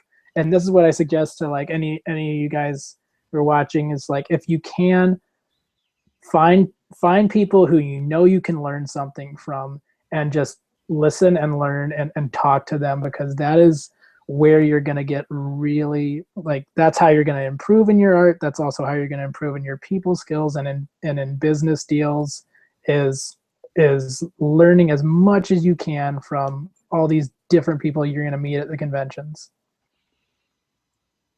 Yeah, they all told me stay out of comics until you're 30. That was Oh Mike my Manley. gosh. Mike Manley. I remember Mike Manley telling me stay out of it, learn to draw, enjoy life. If you still want to do it 30, then give it a shot. Oh my That's sort god. yeah. Well, I see what he was saying because at the time it was like every 17-year-old had a portfolio, and it was all redrawn poses, from other comics, and Oh yeah. you know. Like that's how we all learn. We copied from the other people and hoping to get in, and that's how a ton of people in the 90s got in. It's like, oh, look at your stuff looks like Rob Liefeld, I want you to help draw my books. And that's how a lot of people like if I was going through the Extreme Studios 1993 book. Yeah, I got it. um, The Extreme Tour. yeah, and Yeah, I'm I like got that. looking at every single person in that book looks Are you old exactly like enough? Did Rob. did you see the Youngblood yet ever? Did you ever get to see that?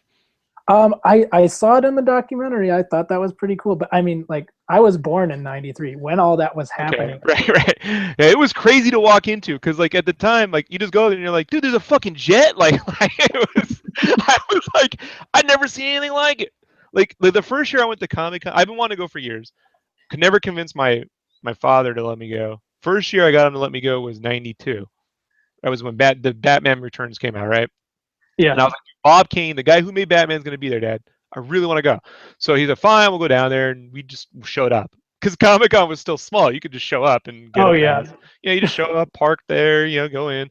And and it was very businesslike. I mean, other than the vendor booths, right, that they were reselling toys and old comics, mostly all cosplay was Klingons and Star Trek. That's it. Like, like Yeah. there was it. Just and the DC, everyone was in suits, and it was sales reps. You know what I mean? Oh And some wow. artists. Yeah, it was like this little strip, and it had one TV, and it was showing the Man Bat episode of the Batman cartoon. It was before it had come out, and it was just on a loop Oh yeah. on a videotape. And I was like, this is amazing. There's this old guy in a suit going, so you like this, huh? And I'm like, I like this. Like, it doesn't look like Hanna-Barbera. Like, this looks awesome. And but then Oh, then I heard this huge noise, and there was this line, and this is where Image was, and I was like, "What the hell is Image?" Yeah, the year it came out, right? And there was this again, people were Marvel and DC. yeah, people were fighting to be in line, and it was pandemonium. It was so not crowded that they had a car they were giving away, a car from RoboCop, one of the OCP cars. This is Oh from my god. RoboCop 2, right? So they had a car and they had a raffle, and they were there for 2 hours reading off raffle numbers because no one was there to pick up they just kept going through it, dude. It took 2 hours. Oh wow. I got Bob Kane's signature because that was easy to get into. I got a photo with him. Yeah. And but yeah, the Youngblood jet was about a year or two later. I want to say 94. And it was just crazy, dude, because like right in the middle of Comic Con was this giant jet. I mean, you never. I mean, to this day, there's. I guess the Walking Dead booth would be sort of these days like. Yeah, the equivalent of what that was. Yeah, you go in there and it's like, whoa, there's Badrock's boots and shit. Like it was wild, dude. And you had to appreciate that, because like a lot of it was just. I always tell people a lot of it was just, Yeah. uh, Well, I mean, though I got into Image Comics late, like when I was going through comic bins, those were the books I found appealing. So in a way, I feel like I was still there, but not there. You know what I mean? right. Like, because that was the stuff that I ended up like looking at and wanting to draw. Like, because I saw Marvel stuff and I was like, oh, this is awesome. But when I saw Image Book, I went through like the quarter bins and all the different bins you could find, like all the old Image comic books, and I was just like, oh, I love this stuff because this was the coolest looking stuff still. I was like, this is the stuff that looks dynamic and makes me want to look at it. Yeah, it was tough And even then. People go get the cape. It's not realistic. And I was like, whatever. Look at but the hair on your favorite band. No one has hair like that in real life. Like I used to, look at Poison. No one has hair like that. Like that's crazy. Like it was just funny. Like, look at those. What was it? There was a Vine video of these Japanese guys with like these mohawks that clapped, and I was like, wow, well, that's what I that's used to just do when people used to clown me about comics not being, the stuff I like not being realistic. I'm like, dude, your music videos are not realistic. What's realistic about it? What happens in a music? Look at those people would never fall in love. Like it's just funny, like. I also think it's hilarious. It's like you're questioning their anatomy, but you're not questioning the fact this person has superpowers. This person lives in Yeah, it's the the outer rims of space. it's That's the not oldest realistic. argument in the book, like it's like whatever. Hey Mario, what happens when you punch? I remember telling my friends, what happens when you punch a block? You break your freaking hand. Like there's nothing realistic about any. No, you mean you smash your head into the block, you break your. Right. Oh no, no. Actually, he's using his hand. Like it's you gotta Oh look. yeah, you're It's right. it's He like is one. punching up. Yeah, he punches it. Yeah. Okay, I swear, every time I look at it, it looks like he's smashing it with his head. He's like, oh, look at it. Well, that's what Nestor does in Nintendo Power, and he breaks his head. Like he tries to hit it with his head, and it just breaks. He was like, "You're supposed to use your hand, dude." Like it's This is a mistake. yeah, it's hilarious. Yeah, comics lost their a lot of those mainstream, a lot of those kind of comics lost their fun around. Well, it started happening around 98, 99. Battle Chasers and Crimson were the last bit of it, and then And after 9/11, Danger Girl. And after Danger. after 9, yeah, and Danger Girl, but after 9/11, a lot of fun went away, dude. Like the Oh yeah. Ultimates kind of took over, and it was about. I've talked to a lot of my friends about that because I almost bought a comic book shop at the time, and I had the money, almost all the money, but the guy needed the money right then because he was Navy, and he was like, "I'm gonna go." It was like all inventory, everything, 10 grand. I had 7.5. Oh My man. cousin was gonna loan me the last 3 grand, but then she just disappeared the day. You know what I mean? I was like, "Thanks for fucking nothing," but Dang it! I could have owned a comic shop. yeah, I didn't expect it to last more than 5 years, but I thought it'd be fun, and it was the one I grew up with, so I was like willing to. My buddy was already the manager, so it Yeah. really was kind of like a no-brainer at the time. But yeah, all these comics really changed after 9/11. You know, so Yeah, a lot of them were more focused towards that event, and a lot of that kind of drove sales and or just stuff. the like the authority, really kind of took off and things like that post 9/11. Whereas before it was like, like Stormwatch wasn't so serious, right? Or you just it was like comic Yeah. booky. Yeah. Well, it's like comic books aren't as much for kids anymore. It's like focused towards the 20 and 30-year-old and 40. 40. Year old crowd Yeah. and 40-year-old crowds. It's like, the people who help make this medium what it is are the people you're no longer like you're Well, lumping them aside and not helping sell this to them because how, that's how I describe it at work is it seems to me that the movies are more like comics and the comics are more like oh yeah, you know what I mean, like serious television. Like it's yeah. Yeah, there's like so much violence, and there's like more violence and sex and comic stuff than you see in certain movies, and I'm like, oh my gosh. Like the art will be there's oh gosh, there's certain books like that have amazing art, yet like you wouldn't let a kid see that. So like some of I Sean don't know, Murphy like I stuff. would, but but I grew up like I saw Nightmare on Elm. My dad had me watch Nightmare on Elm Street when I was like when it came out. You know, I was like 5 or yeah, like it was like yeah, look he's scared. It's funny. He'll never get on a waterbed again. You know, I'll like never get on the waterbed again. yeah, I mean Gremlins. You know what I mean? Watch that. That thing was PG. Was PG, I think, when it came out. Like Well, they didn't PG have or PG. PG-13 back then. They had PG, R, and G. Yeah, Poltergeist. I mean, we saw that. Just go to the matinee, watch Poltergeist, get freaked the hell out. Never see never touch a toy clown ever again. You know? Never sleep again. Yeah, I mean, Indiana Jones, it ripped the guy's heart out. Like, I mean, it's Mom, I want to go home now. compared to the Maze Runner where they're just lost. You know, I'm like, yeah, this Hunger Games is really realistic. Hey, Indiana Jones, you know, that guy got his heart ripped out, like, and it was Oh still yeah. beating. Like, Yeah, I thought there was some pretty nut stuff in Indiana Jones. I was like, this is PG? he melted the guy's face off. Like, I yeah, I know. know. The It's guy's hilarious. eyes fell out of his face. Or no. The one I think is the first one. And and the one guy is like skewered. The guy who played Otto Octavius in Spider-Man is like he's freaking Oh skewered yeah. He in was the skewered head right in the because beginning. he it was like Yeah. what the because I hadn't seen it in a long time Fred and I went, Molina, oh right? my gosh. Yeah, I thought that was just like it was at the time it kind of was a little bit funny because I was just like, oh my gosh, that just happened. That man just got skewered through the head by that.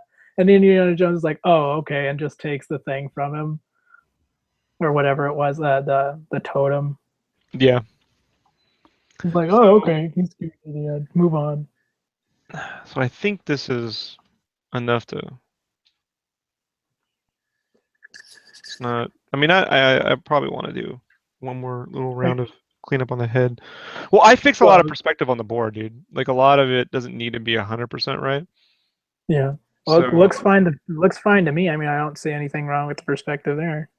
yeah, but things end up being flat. You can fix it once it's, you know what I mean. You can build it out and stuff Yeah. like that. You So you uh you saw what I said when I was telling you like some of your stuff looks like Angel Medina in terms of like dynamics and stuff, right? I used to go way further, and I had a hard time selling prints. like, like I'll show you. Like I used to do stuff like, you know, where you let's say you curve, right? Yeah. Right. So this is what he would do, right? So and he's just a master at it, but you know, Yeah, like because I'm yeah, good friends with Angel and he's but really but there'd be someone's face here looking up, right? yeah, And then over here, you know, would be like, Spider-Man swinging through. or it might be like the octopus, right? So yeah, this giant super dynamic view of it. Right. And I could But just dude, never I move love that stuff. I when people can push that and just like make yeah. that scene look so much cooler than like Is the he regular scene? generic kind of stuff. Scene is the trick. I want to bring that back at scene. It works great in terms of a comic book. As a print, uh, people don't want to put it on their wall. Yeah. It's very difficult, like to do that as a cover. You know what I mean, or as a print, because people they have to rotate their head. You see them like turn around, like I know they're like, whoa. right. You know, whereas then you find out that the guy next to you, right, just did, you know, Yep. Octopus Man right, like that on the building. and he's got 30 prints sold. You know what I mean? And you're like, do I suck at art? Is that what this is? Like I'm Yeah. horrible. Like I can't do anything. Like yeah, but Nothing I I know. do is correct in the eyes of people. Yeah, I'm glad I learned how to do it. You know what I mean? Like to really develop my eye. You know. And by the way, without drugs, I've never done it. You know, because a lot of my friends are like, "You smoke some weed?" I'm like, ah, you know, like, it's not my thing. But you know, to open up your mind just to see, you know, at an angle, you know, and then you can start to, Yeah, definitely. you know, which to me is an advantage over computers because curvilinears do not render out of, you know, it's fisheye lenses and stuff. Yeah, I think like when you can just make the scene just look not really flat and boring, like, and it goes back to like if you were watching the how to draw the Marvel way video, because that's all on YouTube, you can watch that. Um, but it's like whenever I hear Stanley saying this pose is okay, but it's not a Marvel pose, and then and then he like shows John Buscema, how are you saying his name, doing like the okay version and then the amazing version, Whatever. and then it's just like holy crap, he just took what was boring and made it It actually. wasn't all, yeah, but there was a lot of shitty Marvel art, bro. I got, you Oh know, yeah, I got a ton of it. You know, that's not amazing. You know, so, but yeah, you know, you can. Depends. I ended up taking it too far. Like you, sometimes you got to be very careful that you don't end up parodying yourself. You know, when you yeah. start to do it, like you can start to be that guy who's doing this. You know, or Hmm. you know, tiny head, and then Well, there's some people who can pull it off, but it's all a matter of how their style is and how that's going to look. I get shit. There's a few artists because I used to do it, and there's a few artists that still do it, and every year, one or two of them, you know, your art's fine, but we should go back to, you know, and I'm like, but I couldn't get one job. You know what I Yeah, mean? Like that's my problem. I couldn't get one gig. You know what I mean? Doing you it, should like finish for that some, piece. You should just do that piece right there. This is what I'm working on now. right? Yeah, you know, if this were an oil painting, it'd probably work. You know? Well, I don't know. I mean, like again, it does depend on the stylist. Like I want to see Eric Cintia. I don't know how to say his last name. Um, but he's somebody who would draw something like that in that pose and could make it work. Or you know who Kari Randolph is, right? Yeah. Yeah. He's somebody who does that like super stretched out like pose and can make it work real well. But yeah, it definitely is hard to do that and Plus, I make always feel like, am water. I making people give me $20? You know what I mean? For like what's essentially a like, you know, this is like the udon way, right? Where you start with a giant fist and No, that's the Eric Larson way. right.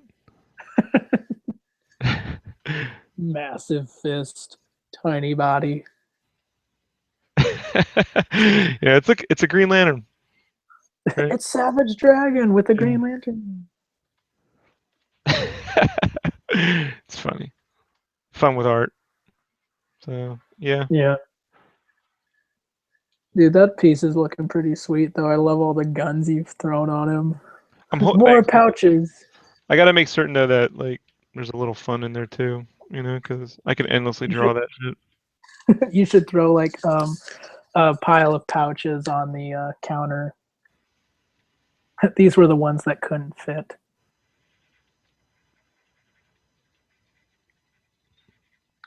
You should honestly the next Deadpool you do, you should make one where um he's like just putting on the pouches and he'll have a bunch on the ground with stuff random crap falling out of him and then have him like putting on the shoulder pads in a different, like you know how you were doing your panel things, Oh right. have him Yeah, well putting on some that's shoulder. something I want to work more into, like, you know, a few panels per whatever. But again, I can only do like I think with game cave schedule, I can only do like four a month. Yeah. So, it's like a matter of how many do I do? Yeah. Oh yeah, Still. definitely. Like, so how many commissions you got backed up right now? No, just this one, and it's not backed up. It would have been done, but the original art that I did was lost. Oh man, I've had that happen, and that So not sucks. not really on my end. It's kind of a long story, but so I just got to redraw this Drizzt, and I'm all done. So I what I try to do is like one. I think I can do 8 commissions a year, so I try to do one a month. You know, like that's it. And I make it Yeah. very, but they're not cheap, but at the same time, they're Like, limited. how much are you charging for that whole piece? But this Yeah. isn't. This is just for con. This is for me. So Oh, okay. Well, how much did you charge? Like, if that was a commission? if this was a commission, um, it depends. Like if this was, I'll have like two different kind, right? So I'll have like say pencil with digital colors would be a Mhm. certain rate, and then if it's Copics, right? It's Yeah. about so with Copics pencils and final print on metallic inks, it's 350. Oh, okay, good. I didn't want to hear you were undercharging yourself.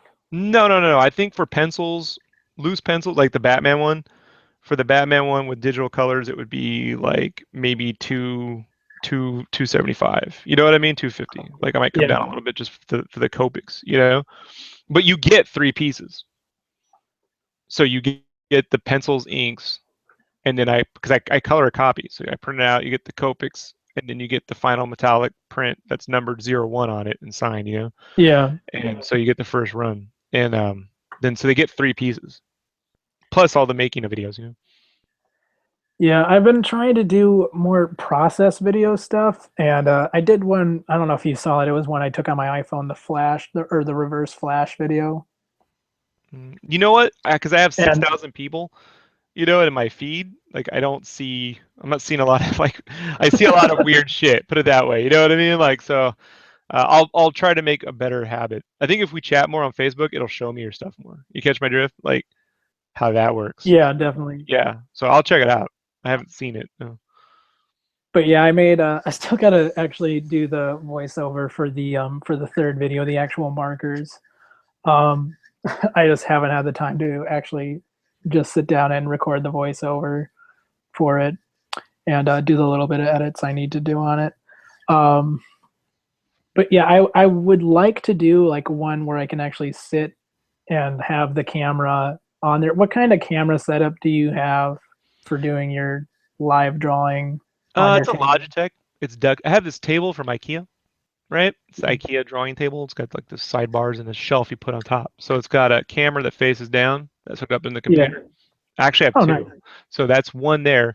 And then now on my laptop that I write on, it's a MacBook, I have that streaming you now. So that streams me while I'm talking so people can actually chat and shit through there simultaneously. And then now I'm just streaming from the desktop. So I have a third PC that I bought that will be doing just speed videos. But Yeah. it shit broke, so they're fixing it. Like the fucking guy like at UPS dropped the box or something. Oh my So god. I know I never even got to turn it on. I used to have the 3 PC setup, but my second once I started streaming, I needed to move this PC to my main one. So I'll have so what I do once all the videos like this goes into YouTube, right? And so let's say once it's complete, I download those videos one at a time, like 2 gigs, and then on the third PC, that then gets made into a speed video throughout the week. So it's just rendering video and getting it all down to like 8 minutes, and then I already have a Premiere file with all music tagged in, so I just drop it in there and then export out. And so that's how I made the speed videos before. And I'll be getting back to that. As Yeah. soon Are as you they gonna ship, do? go I ahead. said, are you gonna do any more of those environment paintings at all? That's exactly what it's going to be for. Because it turns out that those are the #1 watch videos that like for whatever reason. Yeah, no, Well, it's they going to look all be like freaking pretty much. awesome. Oh, thanks. Um, but yeah, no, there's going to be I'll be doing that at least once a week. I'll be painting something there, and those all get turned into videos. Yeah. See, but like I was watching those and I'm like, man, I wish I could do some of those sweet environment pieces because for Terra, my project, I was actually watching those videos, like doing and just trying to do some planet stuff. So I've learned how to do planets and stuff kind of on my own, and it's come out to a pretty cool effect in terms of the technique I've been Well, kind I'll of. show you what I'm working toward, right? Like this is like what I was working with the Batman. Like I've been testing the shit out. So let's say we go to um so my old backup. So we'll go here. That's asset drive. Where go drive. So no, this is my old stuff. Not large icons. Digipaint. All right, so we can go into one of these. So I can see if this will be a good example. Sure, why don't we use this? Oh yeah, that one's one of my favorite actually. This is one of the thanks. This is one of the first block-ins, right? So the goal to make my life easier will be setting up gradient maps so that I can Hmm. go in there and say, uh, Maybe you want to make it an ice planet. well, no, not the whole thing. Watch. So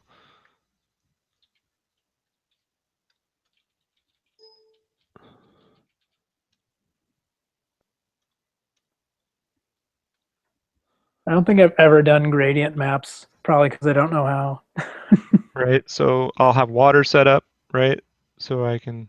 So let's say I come in here, and right now it's just blue, but once I have a little bit of watch in black and white, I'm going to select gray.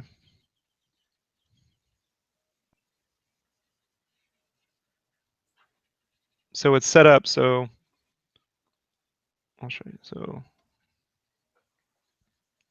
now let's say that's not dark enough. I can come in here.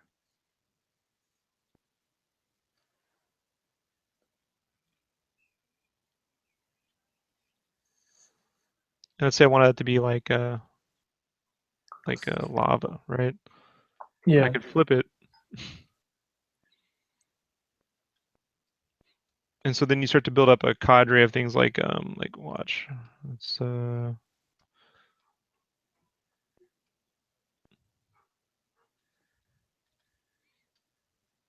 let's say that were grass. And this is obviously not rendered out as well as I'd want it to be, nor is it needs to be grayscale. Like these are kind of flat colors. Yeah. Hey, but you know what? It still looks good and it's making me jealous. But you see like here, I'm not blending color, right? Yeah. It's all tonal.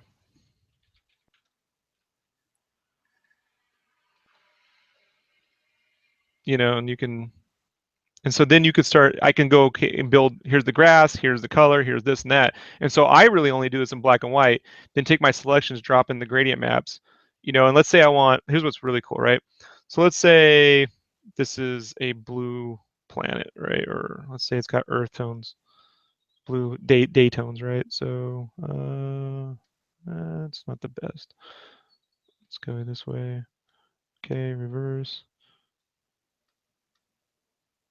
Um,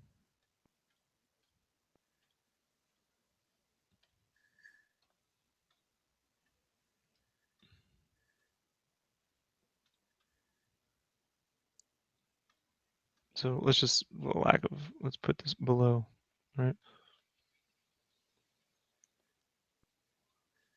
Right. So now let's say I want to have a hotspot, a light, right?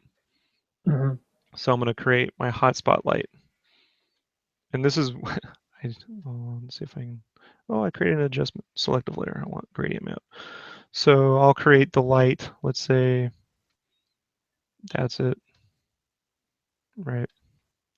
Dude, that looks really cool right there. Just seeing it purple, Right. pink trees.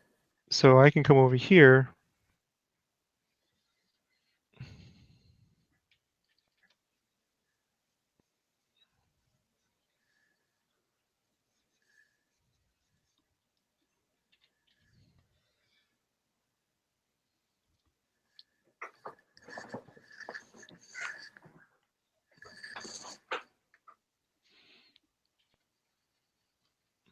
See, like this is the stuff I want to be able to do for Terra because my plan is to do the actual drawn characters and then painted backgrounds like this, like clean, nice painted backgrounds. Yeah, but to figure out how to do that, there's no tutorial for this. They don't guys don't like to teach people this stuff, dude, because they feel like it puts them out of job or something.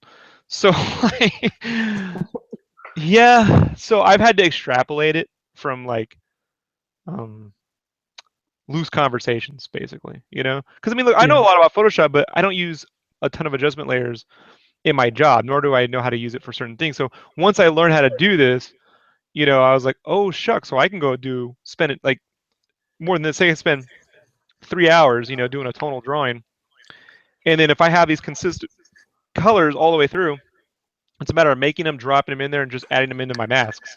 And then once they're done, um, say they're all done, you can go back in on top, right? And then just paint in color, right? Yeah. Yeah, see, that's what I was wondering. Like when I was watching you do the videos, I'd see you do it in black and white and then hop on the color. And I was just like, okay, so you render it all usually, or render for the most part and shape out everything in black and white. And then you just go over it with color. Well, how I did on those videos was different. At the time, I was using this thing called selective color, where I was just trying to go through and in the blacks, tonalize. See here? But it's not consistent. I have to constantly make these sliders, right? Yeah. And then maybe I pick the white and everything in the white becomes, you can see it can become yellow, it can become green.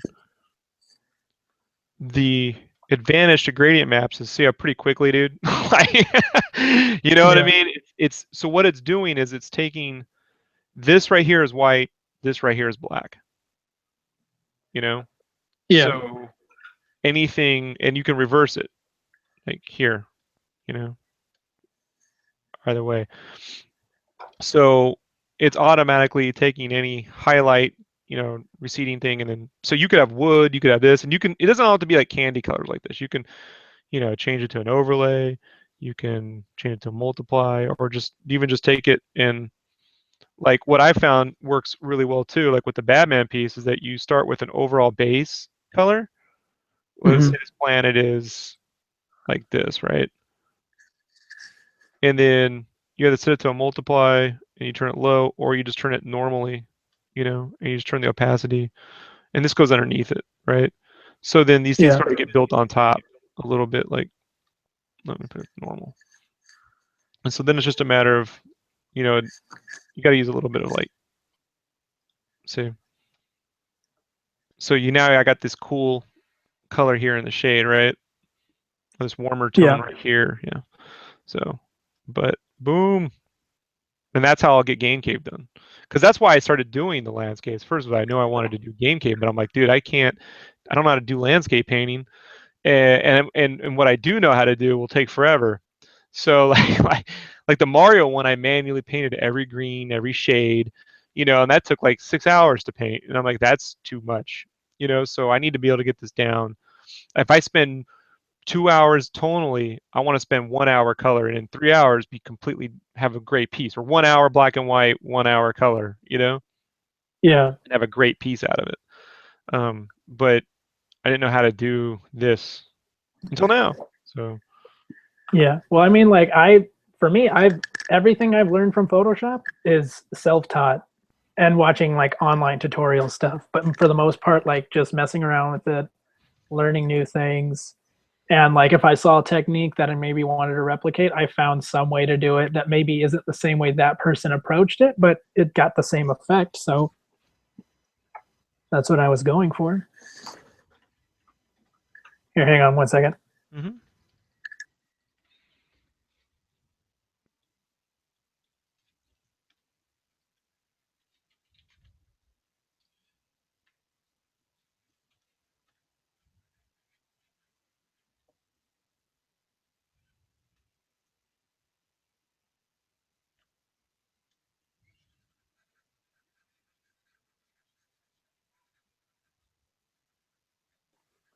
All right, I'm back.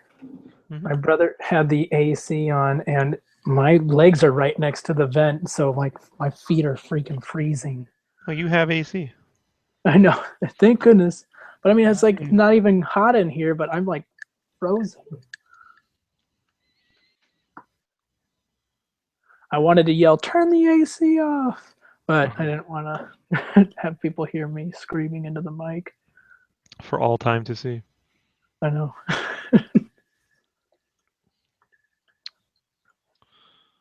Hey, but yeah, we definitely should do more of these hangout sessions, so that way I can actually, maybe I can do one of my own where I can actually show what I'm drawing. I don't know how to stream across the screen. Like, I think, let me see if there's a way. Where you can do dual screens or Let me share see if screen. there's a way. Let's see. Oh, there's screen share right here. Yeah, for Let me you. see. I don't know if it's going to broadcast to me. Well, it should show to you, but I don't know if it's going to show to everyone else. Right. I'll You try want it. me to see if it'll work? Yeah, try it. All Yeah, right. let's see.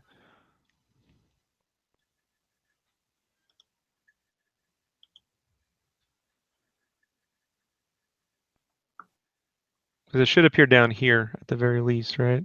Yeah. Google Talk plugin would like to control this computer using accessibility features, grant access to this application, and security privacy preferences located in system. Deny or open system? I don't know. I'll probably Let's see. I deny can it. jump, but I can't. The only problem with that for me is that I use these videos to make the speed videos from. Oh. So then I'll end up with two videos, right? But that's the problem. Here, let's see. I was going to bring up that planet I did, so that way you could see it. So Yeah. let's see if it'll actually pop up. So this is the planet painting I did of one of the concept planets I did. Oh, nice. So yeah, this was without like having watched any tutorials on how to paint a planet or anything. And this is all for my Yeah, but you could do that project. all tonally. You know what I mean? Like honestly, and then have a space background, have a planet background, Yeah, and then just build your color detail on top of the gradient maps. So using the gradient maps to get all your base color and your lighting schemes down, right? And then you're yeah, building on top of that in color. You know? yeah. Like what I would do for, let's see, I'll throw kind of a weird eerie space. Let's say this space is purple, or at times like, let's see, I'll sometimes throw in a photo for the background and then actually like do the whole space myself. But then I'll come back in and render it differently. Let's see. Let's find a space photo. So I'll do that. I'll throw it in here just so it feels like space. And let's see. And then I'll just make a planet with color should this planet be? All right, so it'll be a red kind of planet. And what I'll do after that is to give it that planet effect. And this is what I was learning like as I was going. So I'll click lighten it all the way, and then I'll turn it to kind of a blue color. So that way it's Yeah, Kyle, one second. So Kyle, I can flip between the two. You know, that I can do. let's see. Right. Oops. But yeah, it's a fun process to, because I didn't know like how to do any of this stuff. I was like, how do you do Right, but this? I let's don't say know. in games, right? You got a art director who decides he wants everything to be green. You Oh understand what yeah. I'm saying? Like you can't. That's where you're like, how do I change color? You know what I mean? Like then you got to go and use adjustments, and you know. So that's why they use the tonal thing. The problem I had with the tonal thing is it inherently has this dodge and burn look, which you know, Yeah. Senor Rob hates to no end. Like I can't stand that airbrush dodge and burn look. And so there was always a question for me, like how can I get around that? So being able to just go in there and flip different, gradients out. Because I mean, now I use it at work for all my shirts. It's hella easy, dude. Because the other day they're like, "Oh, we want the Spider-Man to have this in the sheen," and no. And I'm like, "Great, done. 1 second." You know what I mean? Like flip, boom. Yeah. And it's set to a PMS color. It's changed. I'm like, yeah. People in shirts Yeah. don't use this shit, like, because it has to still be in shirts. Uh, Fully rendered stuff like the airbrush stuff has to, or covers, they have to be index set, Yeah. channel set of, so it doesn't matter. But like what you got there's no reason why. See, that's way you can go and create a lot of. Here's the thing too, when you're doing like concept art painting, or say your backgrounds, right? You got a lot of photo stuff, merging Yeah. photo, integrating photo pieces, even if you use poster edges to create a graphic look out of it, it's easier to Yeah. do in black and white, and then and then add your color in after the fact. You see what I mean? Yeah. Trying to Yeah. merge all those in color is almost impossible. Yeah. Well, like I also for doing planets now, because I didn't know that they were actual textures that people had made, so I grab a texture and then like I'll flip it around, mess with it a bunch, and actually make it look like a planet. So like this was a lot of fun. These are some of the layout pages for Terra. So this is first look stuff. Right. Um, so yeah, this is for a cover, and then I think I posted. Let's see the other covers that I plan on doing, which is that one and that one right there. Mm-hmm. And they're the colors you What are hate, your? right? You're using this in Painter, I'm using or I'm using using colors? Photoshop. Yeah, it's Yeah, colors up there, right? So yeah. hit Control Y. Control Y or Nothing happens, right? Command Y.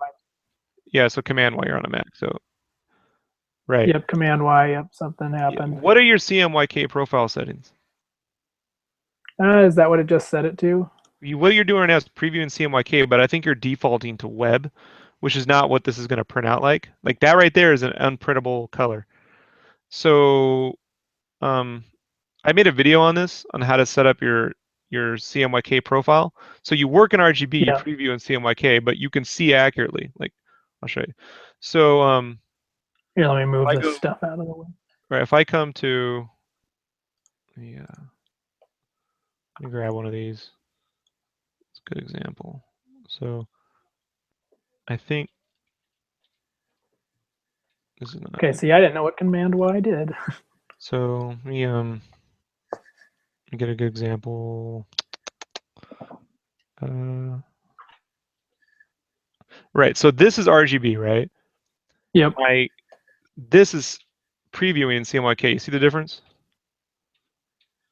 Big difference. Yeah. Less saturated, right? Not as dark. Certain colors are not reproducible.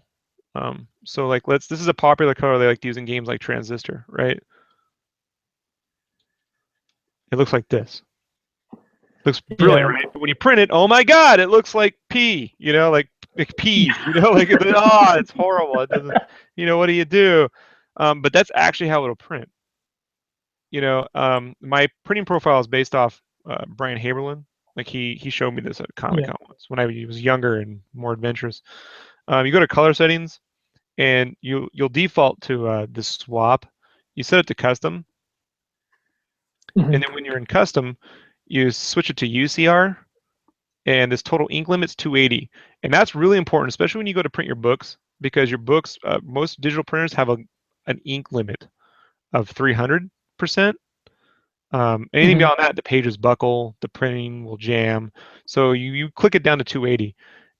Photoshop defaults to GCR 300. You see this ramp? See this Hmm. color here and this ramp? Watch when I click UCR. See how the color ends up higher and the black gets clamped down. This is why a lot of prints print dark too, by the way, because it's printing black in all the colors, and this Yep. clamps it, so the color prints higher.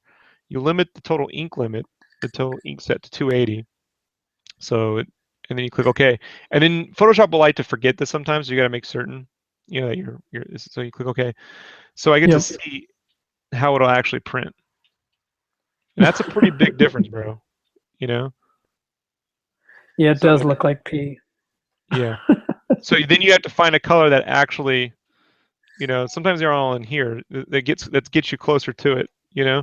And a lot of times it's not up in this. These are out of gamut colors. A lot of times it's around these gray areas, and it will actually print fine. But the the problem is that you have to be careful you're not picking colors that are so saturated.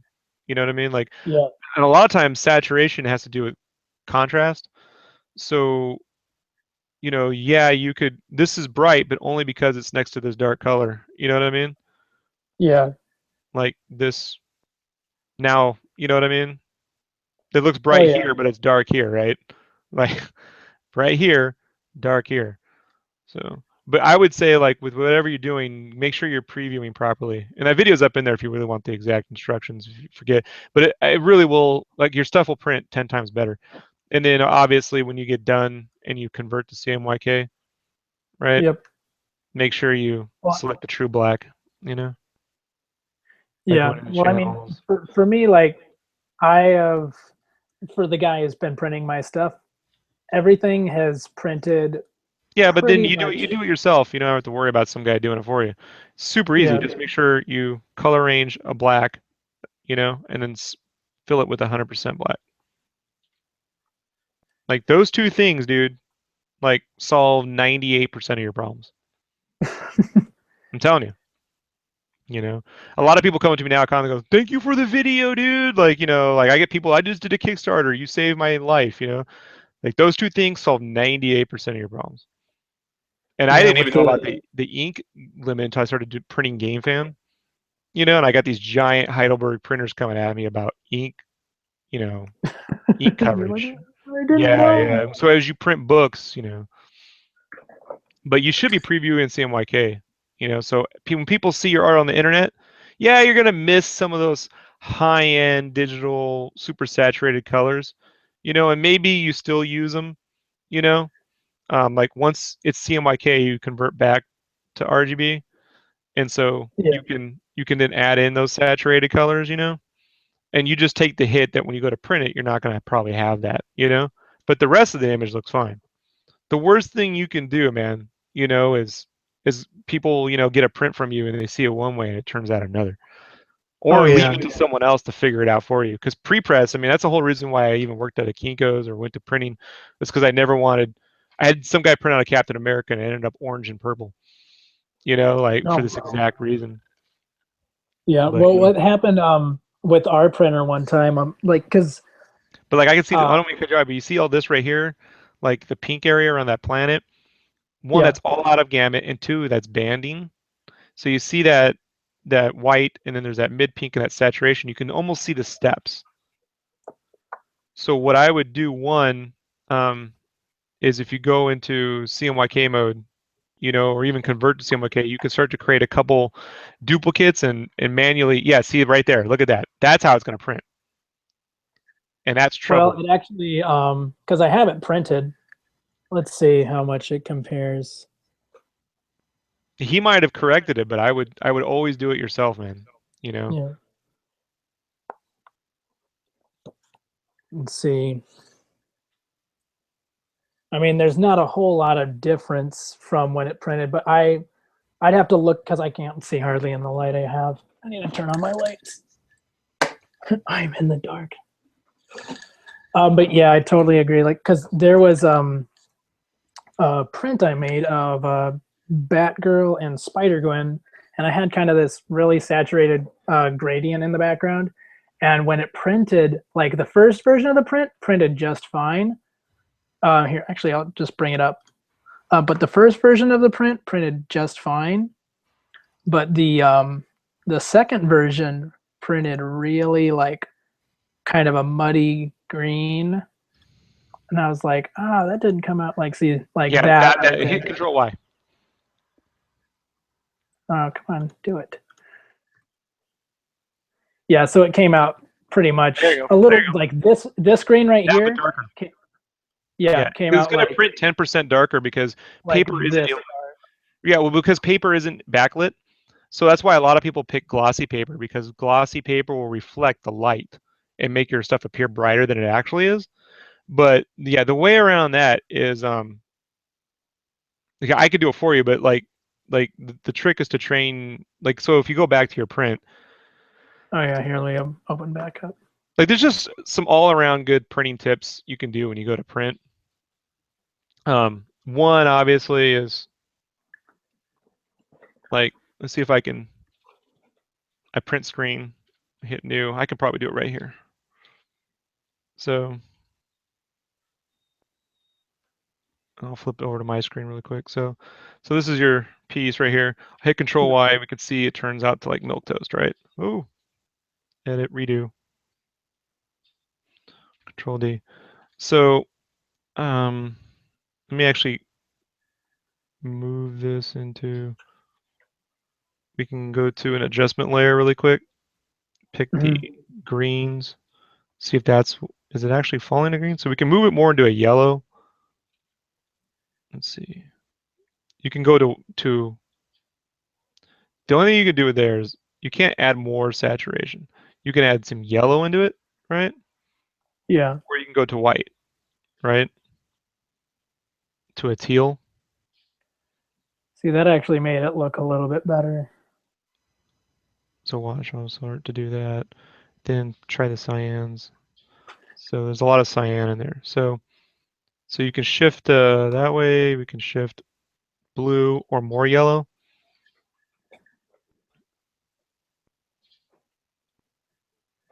But See, yeah, these are the things I need to know. so let's say we got that right. And then what you can do is click your airbrush and just mask in that spot so you still get your nice gradient. Yeah, I hate those lines that go right through it. Those little. I'll show you how to fix that. So that's first off, that's called banding, Yeah. right? And the way to fix banding is you're always going to see it on your computer screen, but the way to fix it in printing is really super simple, dude. Like you just when you're done, let's say you like this, I always recommend to you hue, like I like to set reds -5, right? And then blues sometimes at +5 um, to get more of a blue color, more of a red. And then image adjust brightness between 5 and usually between 10 and 15. Sometimes brightness 10, depends on how many shadows you want. Yeah. So you kind of overbright a little bit to compensate for printing. The last thing you do is fill a color with black, fill a layer with black, right? Filter, noise, add noise, 2% monochromatic. You're barely going to see it. Set that to screen. And what that'll do is it'll add, it's hard to see here because this is low res, but what it'll do is it'll add this little noise, right? When the printer goes through, it'll correct all that banding. You won't have any banding Oh, in your nice. image at all. It'll add enough noise for the printer to printing trick. See, that should help a lot more. Yeah. So, Hopefully, if I remember all this. well, that's why I set it up. It's on the tips and tricks playlist on my YouTube. It's already there. Good, I'll better watch it and actually And I'll say apply this it. is a PSD, and I'll send you the PSD so you can sort of see the difference.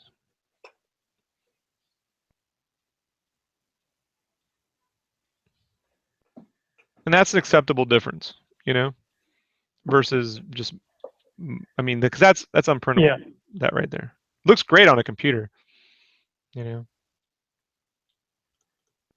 And so like even down here, you can make a duplicate, and then what would I do? Yeah. Yeah.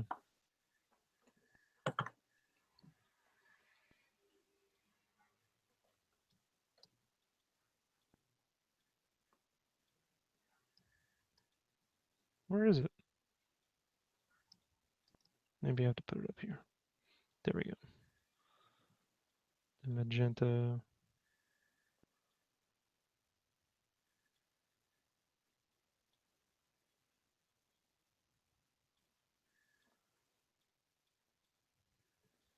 How many people are watching right now? I have 11, but these will last forever, you know. Yep. Hey, 11 people. I know, right? I See, can't see the chat, so I have no idea if anybody's asking anything. Is there any questions? no, no. I usually bring it up. Yeah. Next one of these we do, we should actually answer some questions Oh, I do. as well. As they come up, I answer them. But people don't generally ask; they watch. So, and Yeah. then they'll Well, I give mean, me I'll tell, feedback I'll later. tell, I'll tell the crowd of people who didn't know I was doing this on Instagram and whatever that they Oh, can no. watch. That way they can watch this and because there's people that like will have a bunch of questions, and so I'm like, if I can just do this in video format, I can then just direct them to that. Because I get a lot of the same questions over and over again, and I end up typing it like I never do that. tons I of make a times. YouTube video now. Like, Well, that's why I was saying we should do a video, and then I can answer these questions along with along with you if you want to help me answer some of these questions, and then we can have that up.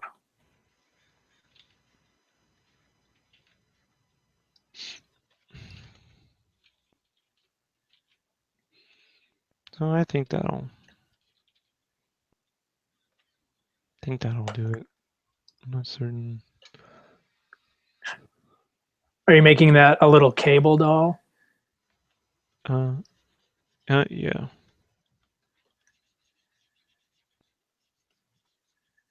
You can make one of them cable and then the other one a bad rock, just No one's gonna because. want bad rock on there.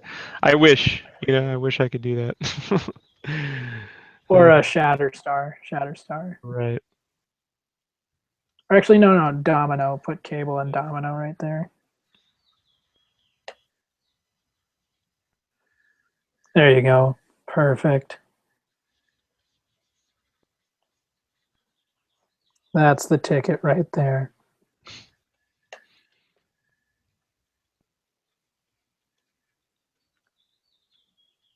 Dude, like I'm like watching you draw this and I'm just like, that is freaking awesome. I appreciate it, man. So I think this is pretty much ready to get going. I have to go make pizzas, and then my buddy's gonna come over, and I'm gonna introduce him to the Raid 2. He's never seen it. Oh, nice. Yeah, the Raid Oh, 2's. dude.